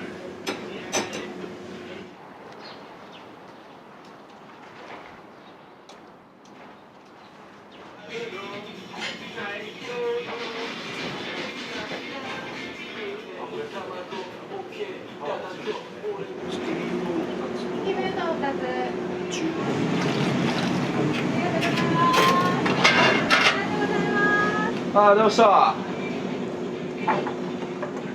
りがとうございます。いらっしゃい。昼食わんでいいんじゃないですか。いや、昼はです。はい、どうも。ありがとうございます。あ、出ました。ありがとうございます。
いらっしゃい、おはようございます。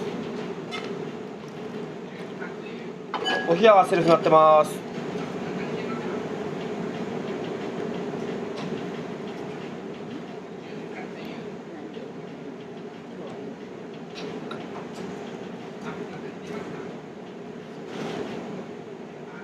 月見うどんがおすすめですね。月見うどん、はい。はい、どうぞ。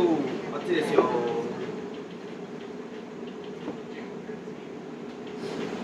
はい、どうぞ。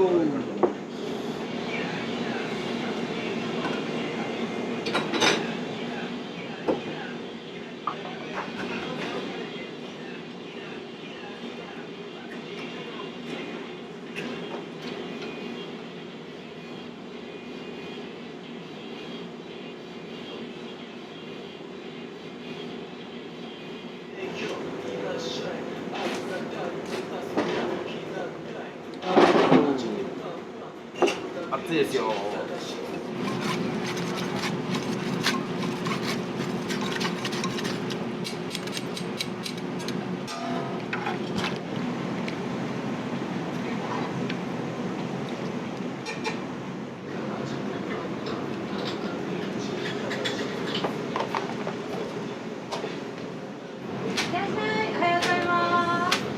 いらっしゃい、おはようございます。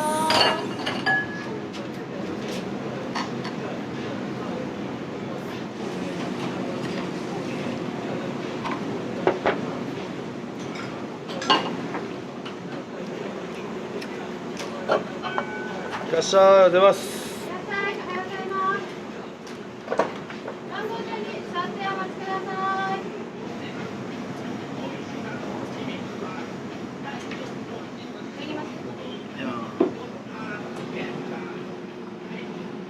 はい、どうぞ。月見丼。そう。い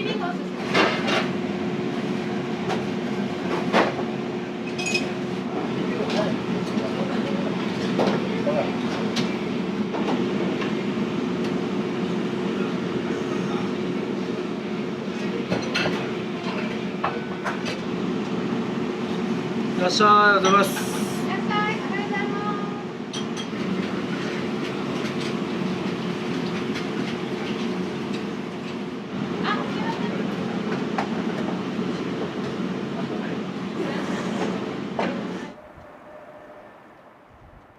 5月のゴールデンウィーク明けに振り替え休日もらってで新婚旅行に行ってくるんで、それから帰ってきたら手打ちうどんを始めて実験ですね、5人前ずつとか10人前ずつぐらい美味しいのができるようになったらどんどん 10食20食と増やしていって来年もちょっとゴールデンウィーク明けに振り替え休日もらうんで、その後からは全部手打ちでやっていきたいなと思ってますね。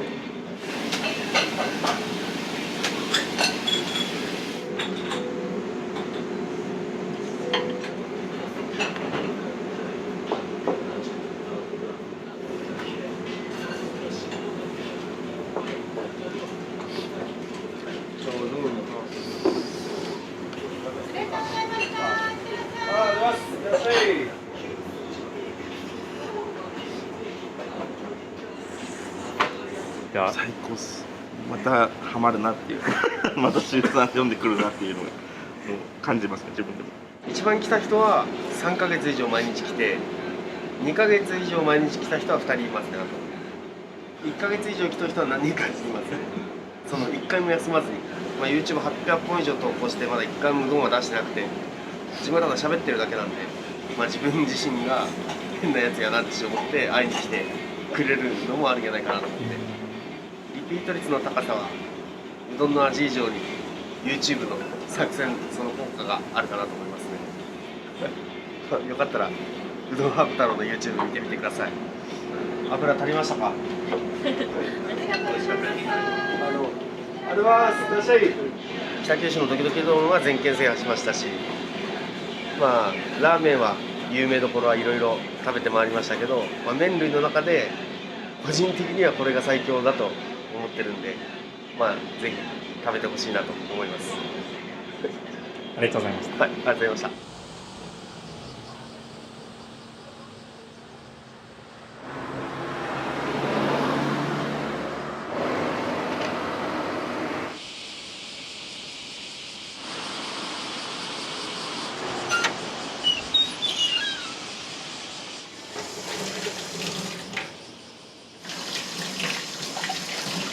何年ぐらい前に始められたんですか？これが開業の時なんで、1994年父と母が始めたものを私がちょっと継がせていただいている状態です。一応父は今年の12月まで店には必ず来てたので、年末ちょっと入院してからがやっぱり体がきついみたいで。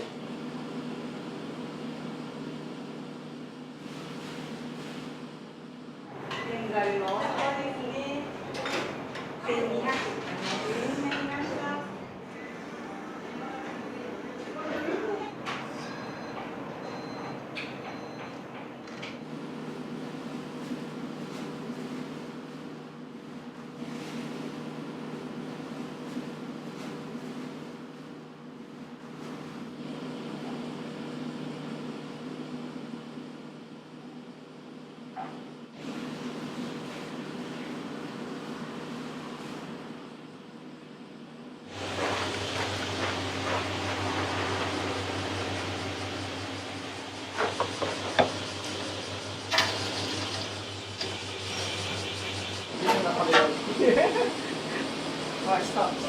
ご飯の具を炒めます。サービスはこれこれ。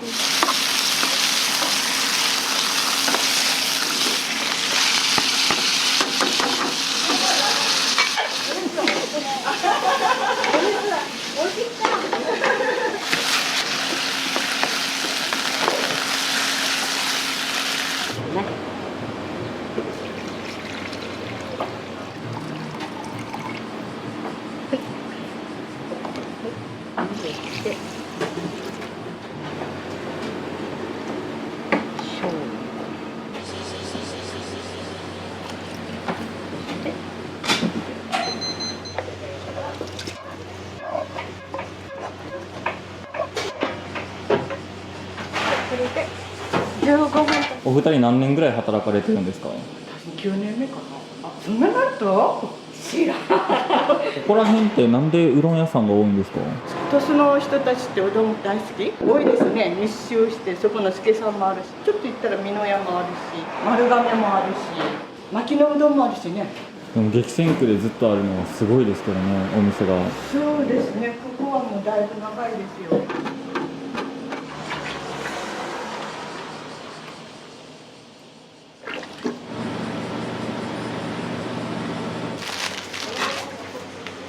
い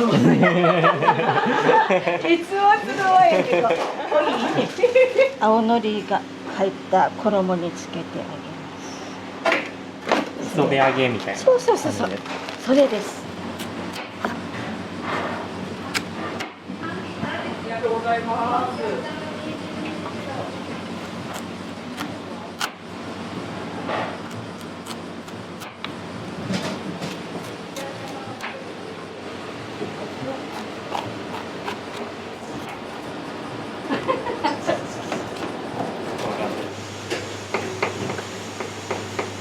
これは何のための人参でしょう。日本使っていいですか？それどっちも冷やし。つけようかなと思います。明日土曜やし、持ち帰り1個冷やします。おはようございます。買いに行こうかなと思って。かき揚げの材料。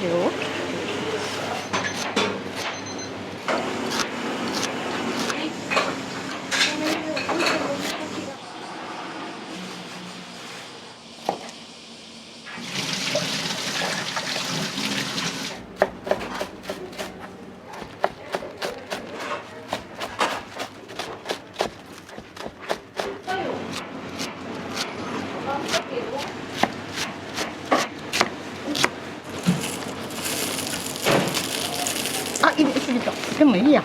250銭でいい？200でいい？800、1キロあるもん。これほど来ないけれど、突撃ないから。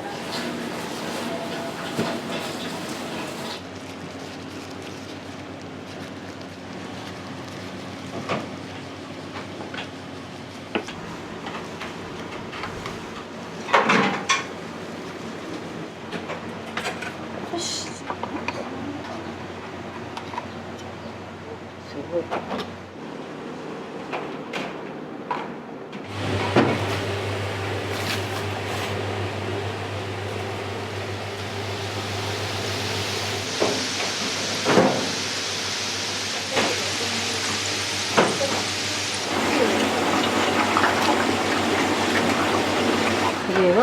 ま串の揚げうどん。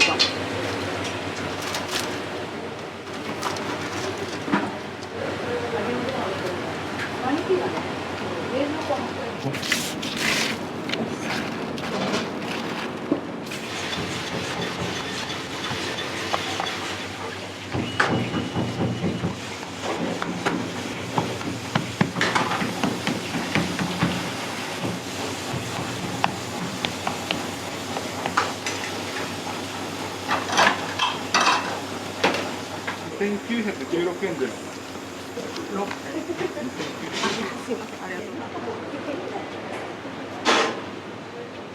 りがとうございます。あとな。揚げうどんは見ても。たぬきが。さっきのロッカーで皆さんご一緒したらしまね。それ終わったら入れます。はい。まだ。お礼もね。ごめん。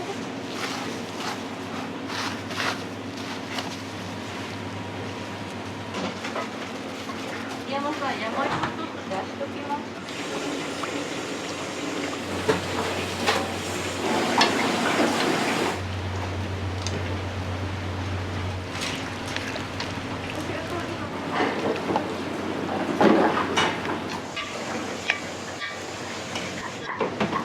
はい、混ぜたよ。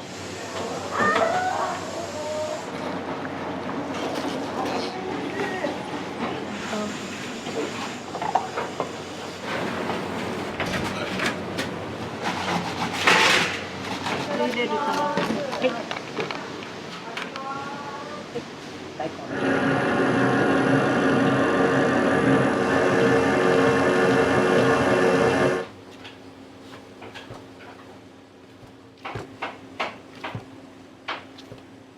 綺麗なまんまですね。ですよね。綺麗に丸くなった時は嬉しいです。美味しくなれー。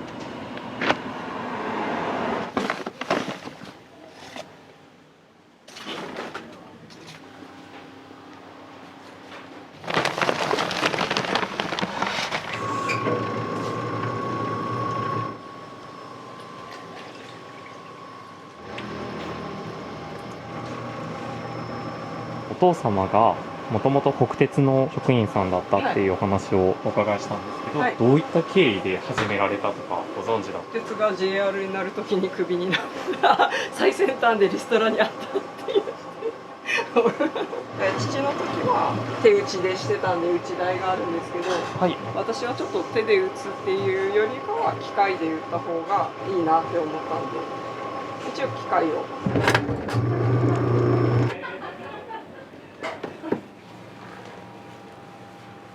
よいしょ。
細いんで父が売ってたうどんの厚さに合わせるようにしてます。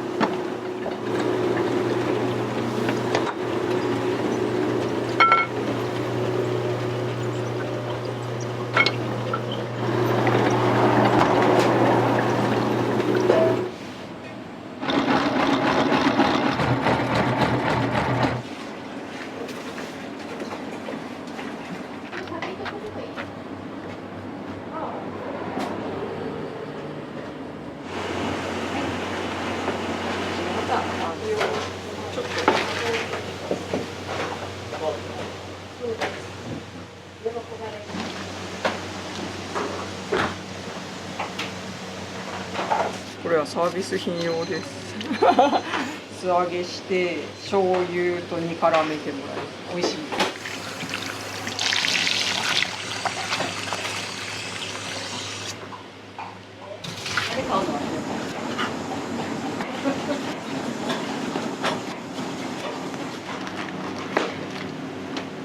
何しよう何しようと思いつかなかった。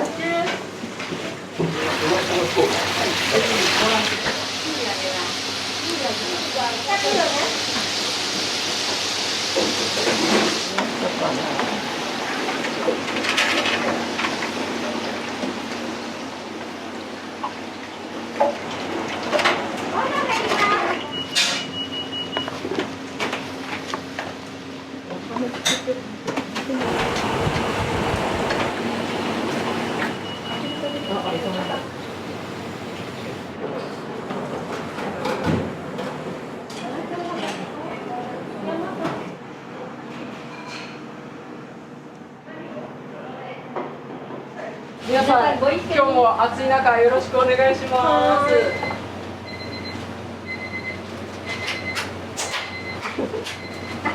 今日もお客さんがいっぱい来ますように。喜んでいただけますようによろしくお願いします。皆さん、暑い中よろしくお願いします。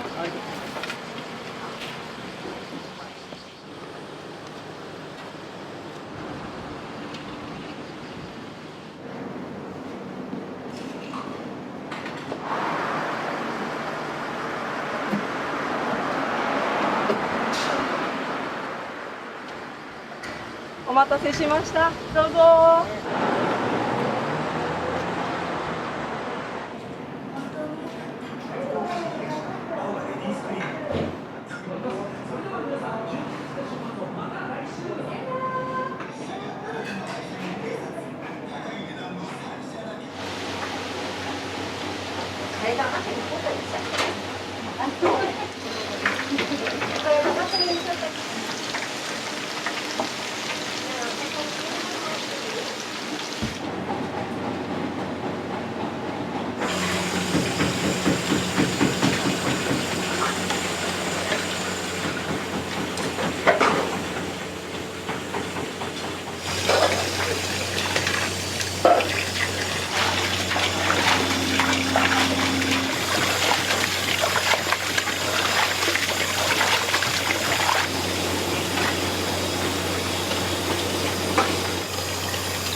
ごぼうもよ。ごぼうも、それから牛飯のセット。はい。わかりました。ちょっと待ってください。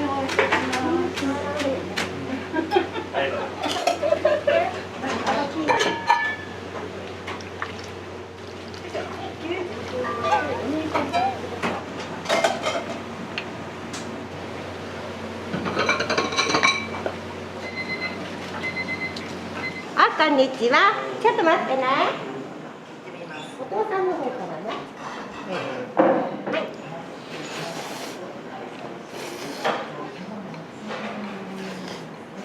はい。味がいい、味が。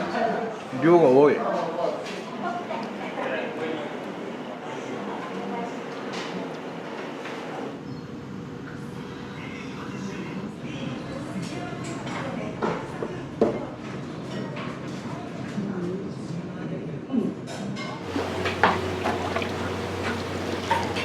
これが細麺。い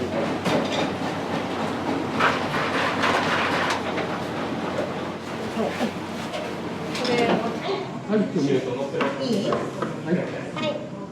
こっち置いておきます。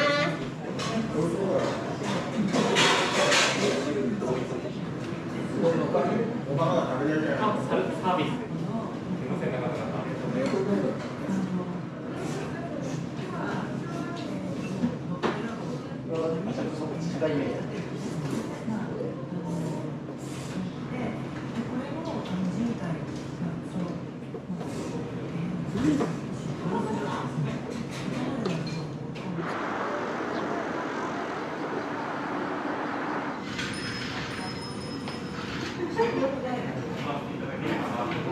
唐揚げ乗っけてください。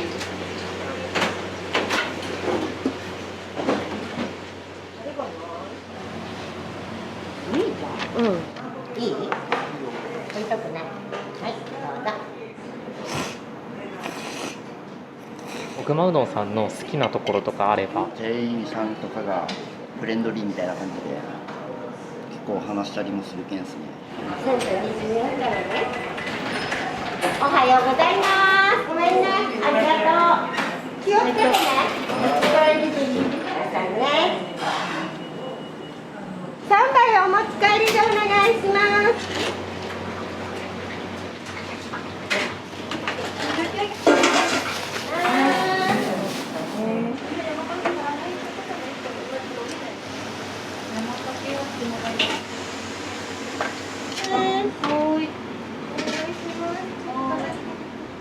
グリーン。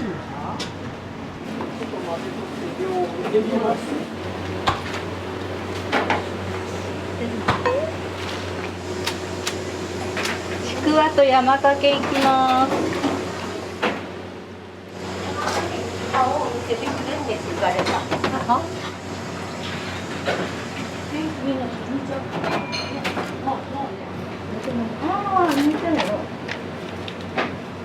ありがとうございます。ちくわ天どちらに？はい。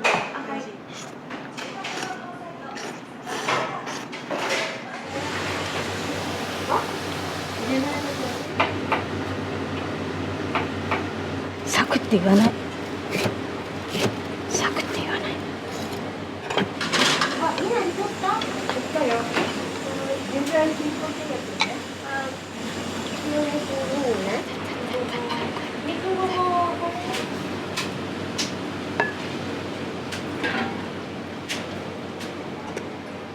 これが単品でございます。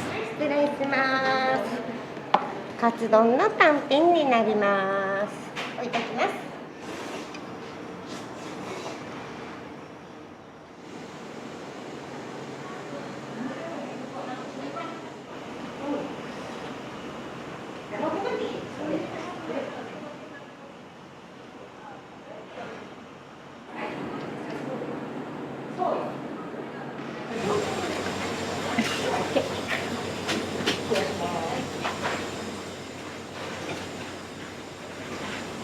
逆ですね。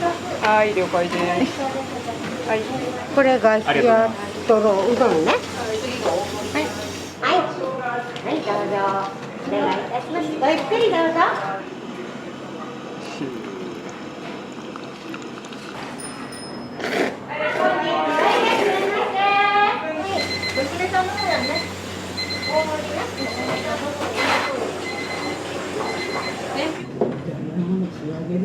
今日は生姜味って言ってあります。はい。ニンニクの時と生姜味。ニンニクだね。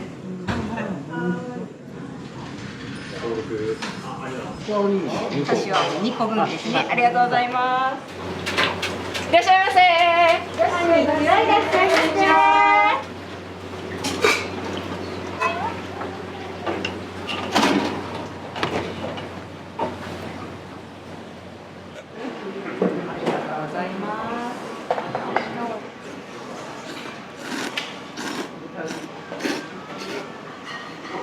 結構好きですよ。後数で何か所か行くんだけど、ちょっと濃いめの味で、まあ美味しいですね。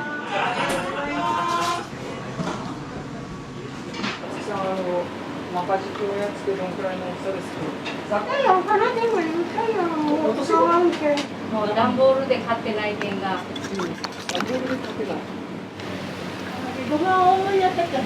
ご飯大盛りです。ご飯大盛り？はい、ご飯大盛り。メニューだね、ご飯大盛り。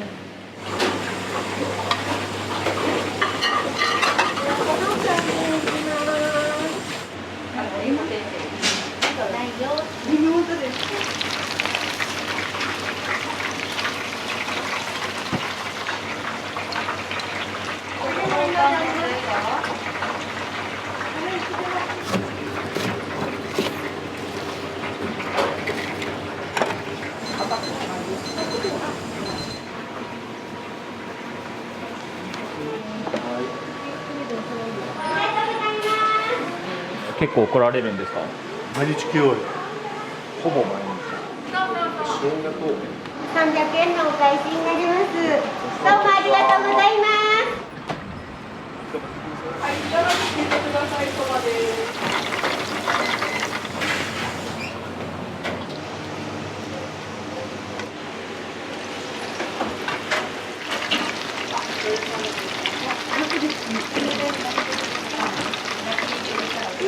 の温玉付きでご飯はかき揚げ皿です。かき揚げは皿。12番も入っていただいてます。10番さん。こちらをいただきます。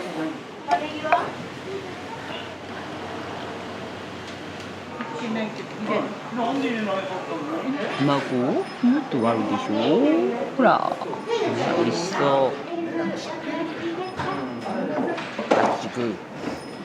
美味しい。いつもそばなんだけどね、今日はお肉。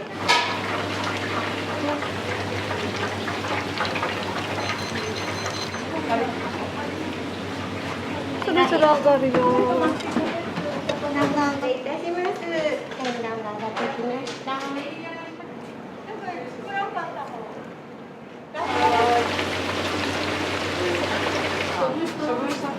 いや、処理しましたね。親子は持ち帰り白い容器です。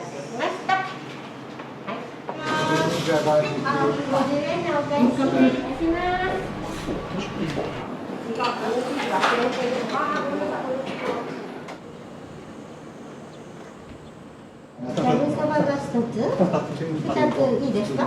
以上で。それと白のおにぎり1個お願いします。とりあえず1個でいいかなと思います。その時おかしかったと思う。段ボール今ちょっと買ってなかったから。進行中。ありがとうございます。あ、こんにちは。金曜日のあら、お上手。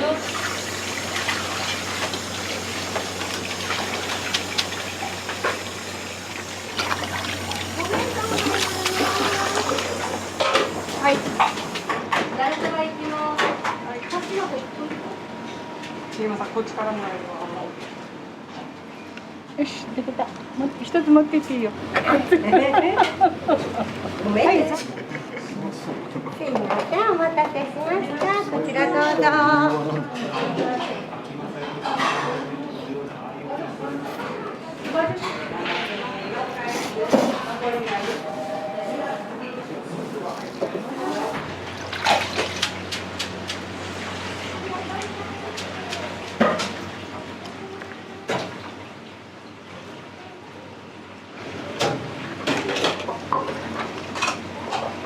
ありがとうございます。お騒がせしております。ありがとうございます。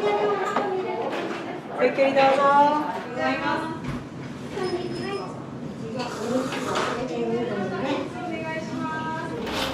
自由の開始です。どうもありがとうございます。はい。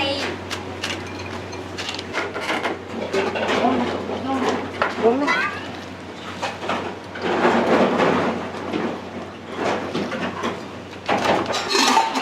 ごめんなさい。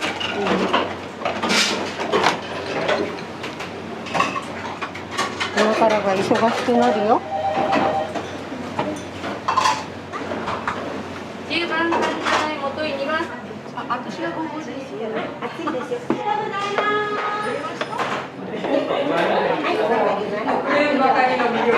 おぐまがいなりとかきやです。なんの。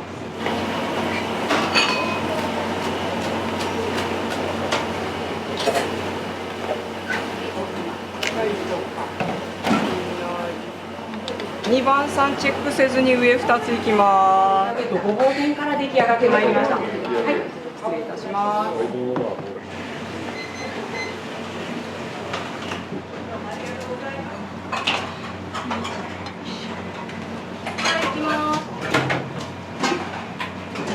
失礼します。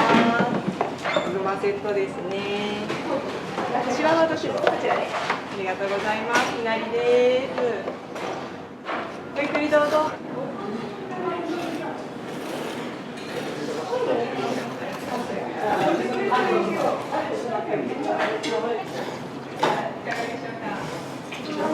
お店には来られるんですか？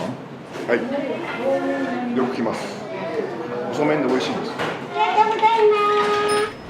ありがとうございます。週に1回ぐらいは必ず来てます。その長く通われてる理由はどういうとこですか？だってうどん一番美味しいもん。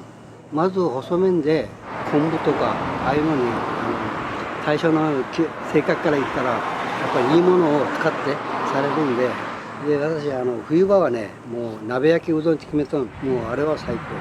かまぼこと一つにしたっていい材料使ってるんで美味しいですよ。ありがとうございます。あ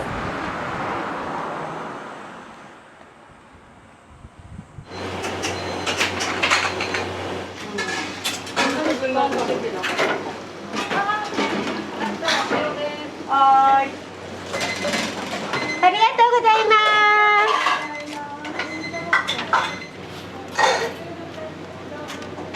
ありがとうございま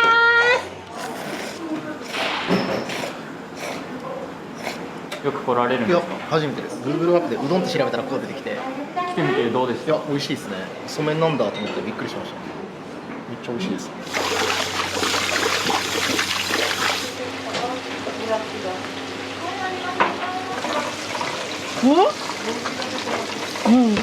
ちょっと見てみて。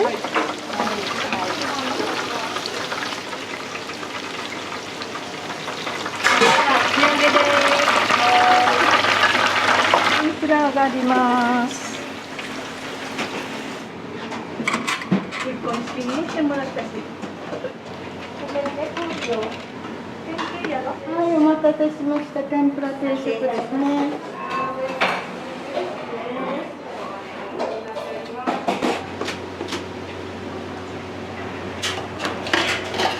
ありがとうございます。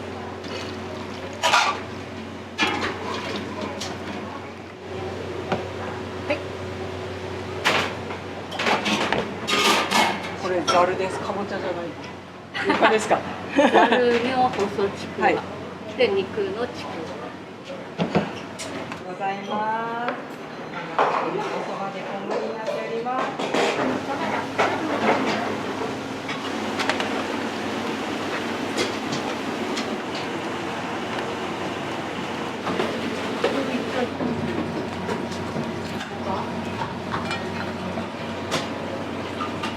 めっちゃちくわが美味しそうに上がってる。ちくわから出来上がってまいりました。いなりになってます。ありがとうございます。細ざるです。はい。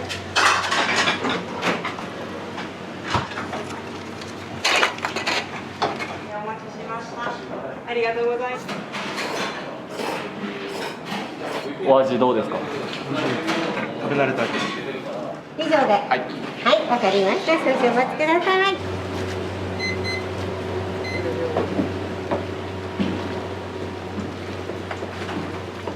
こっちよ。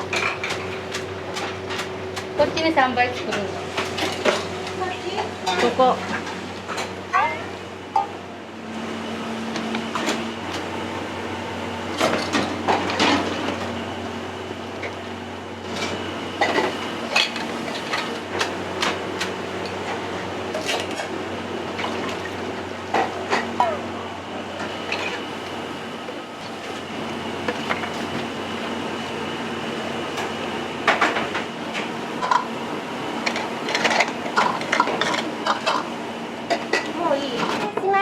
お待たせしました。よろしいですか。はい。はい。あとごゆっくりどうぞ。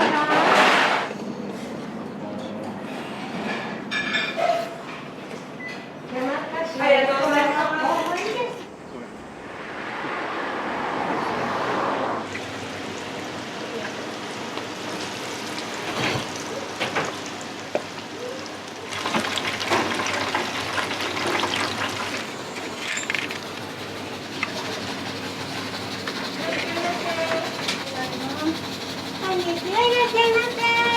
大根生姜が乗ってますね。ちょっと待ってね。扇風機に。あは。置いてあります。はい。よろしいですか。いらっしゃいませ。いらっしゃいませ。こんにちは。いらっしゃいませ。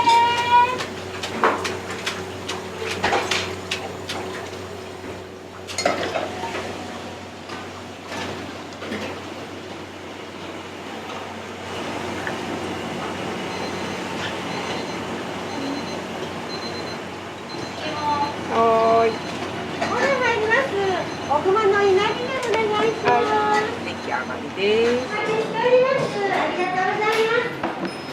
はい、失礼いたします。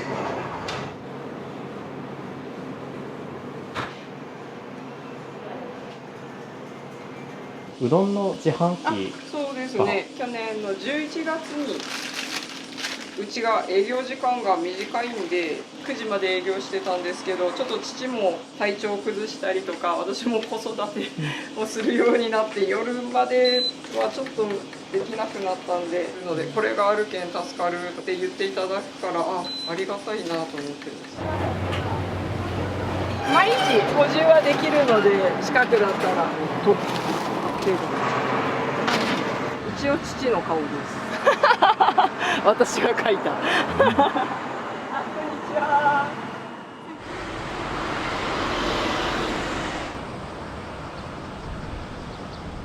の絵を描かせていただいて、鳥栖市内の小学校とかは全部寄贈、佐賀のフリーペーパーに絵を投稿させてもら載せていただいてて、子どもたちがなんかちょっと面白いこと言ったりするのをなんかこんな風に載せてもらってます。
醤油薄く。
親父のお店なんですよ。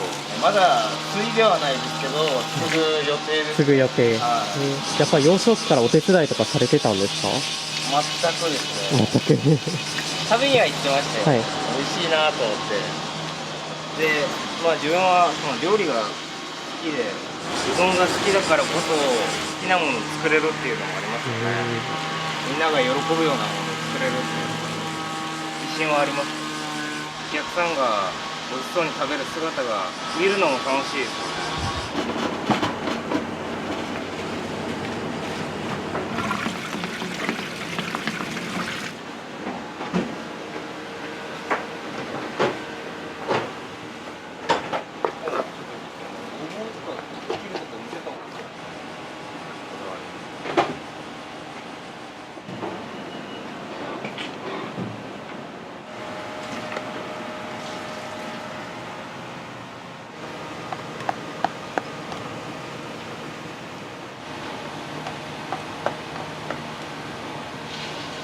出汁をしっかり取ることでめちゃめちゃ美味しくできる。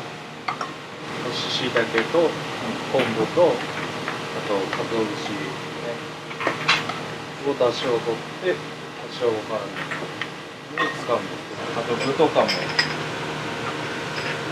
っとこだわってる。やっぱ具の切る大きさもですけど、お客さんが食べやすい大きさであったり、やっぱ食べやすくしてなおかつ存在感もちゃんと。結構うちごぼう天うどんとか多いんですけど、これ厚みをものすごく薄く切ってるんですよ。薄く切ることによってお子さんとかお年寄りの方も食べやすい。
こ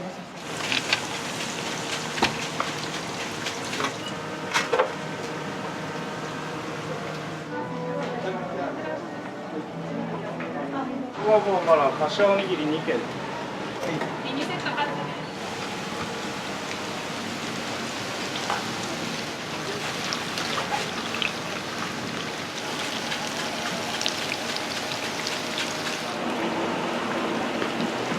まあ多分大丈夫だと思うんですよ。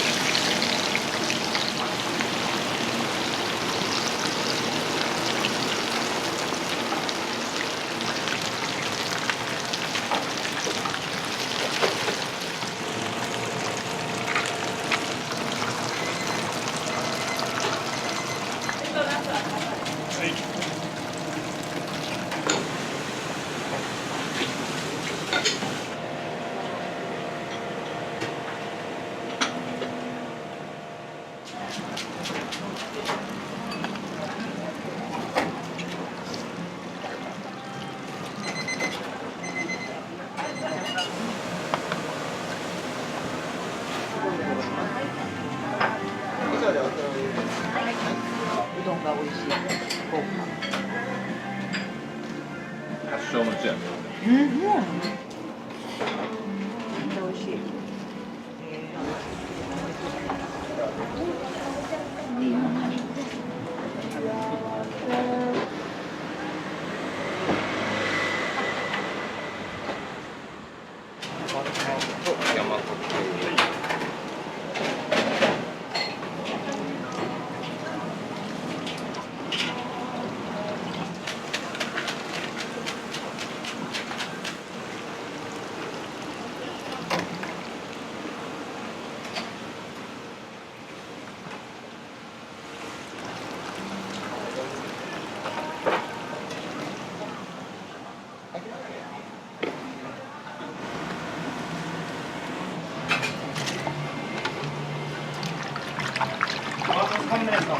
はい。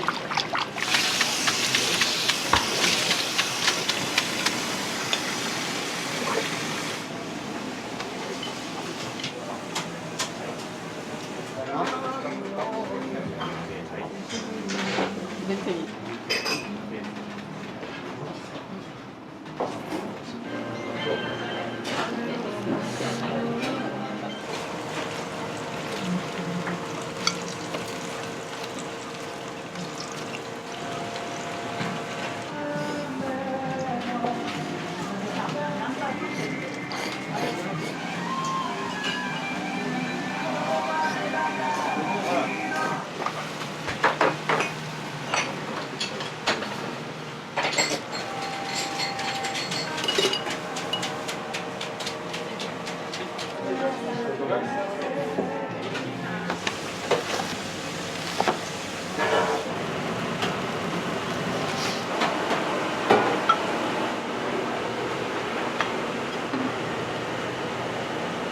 ありがとうございます。ありがとうございます。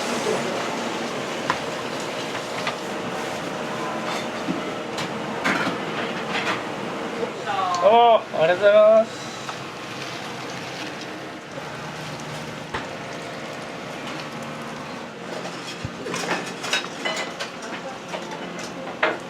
いらっしゃいませ。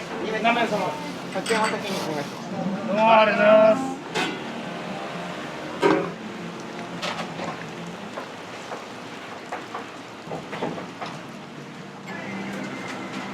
ありがとうございます。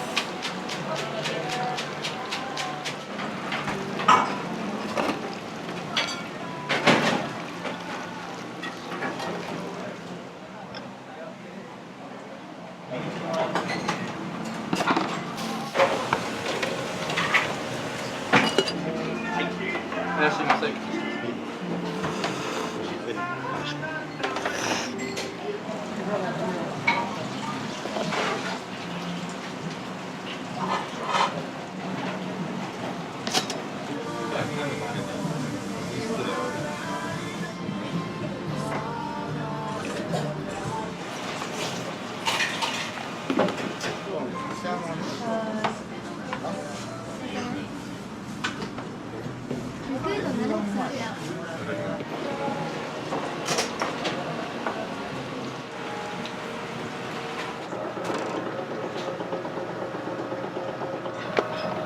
パンみたいな匂いしないですか？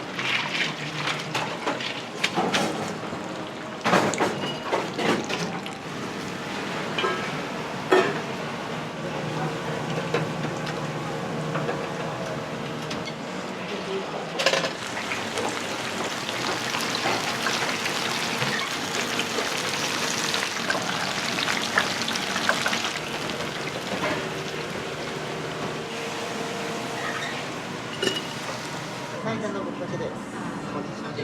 送らせてもらったらずっと気になってるの。その時は何の意味があるんですかこれ。とても美味しかったです。おうどんのコシがあってね。お口に合いました。とっても美味しかった。麺もつゆも。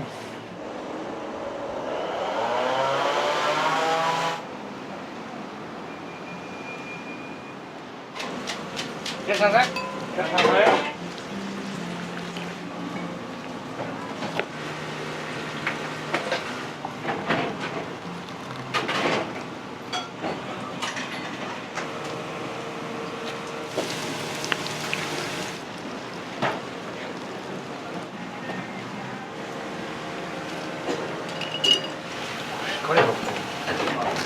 あ、夜の。お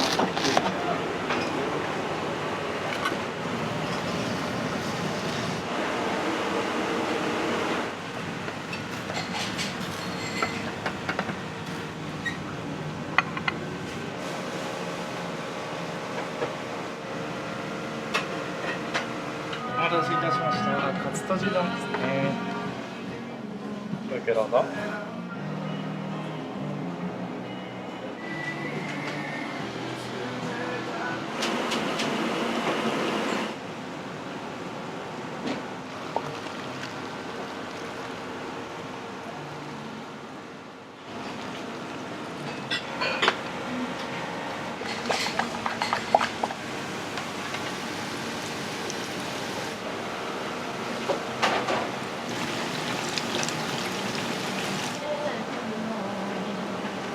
おうどんでございます。失礼します。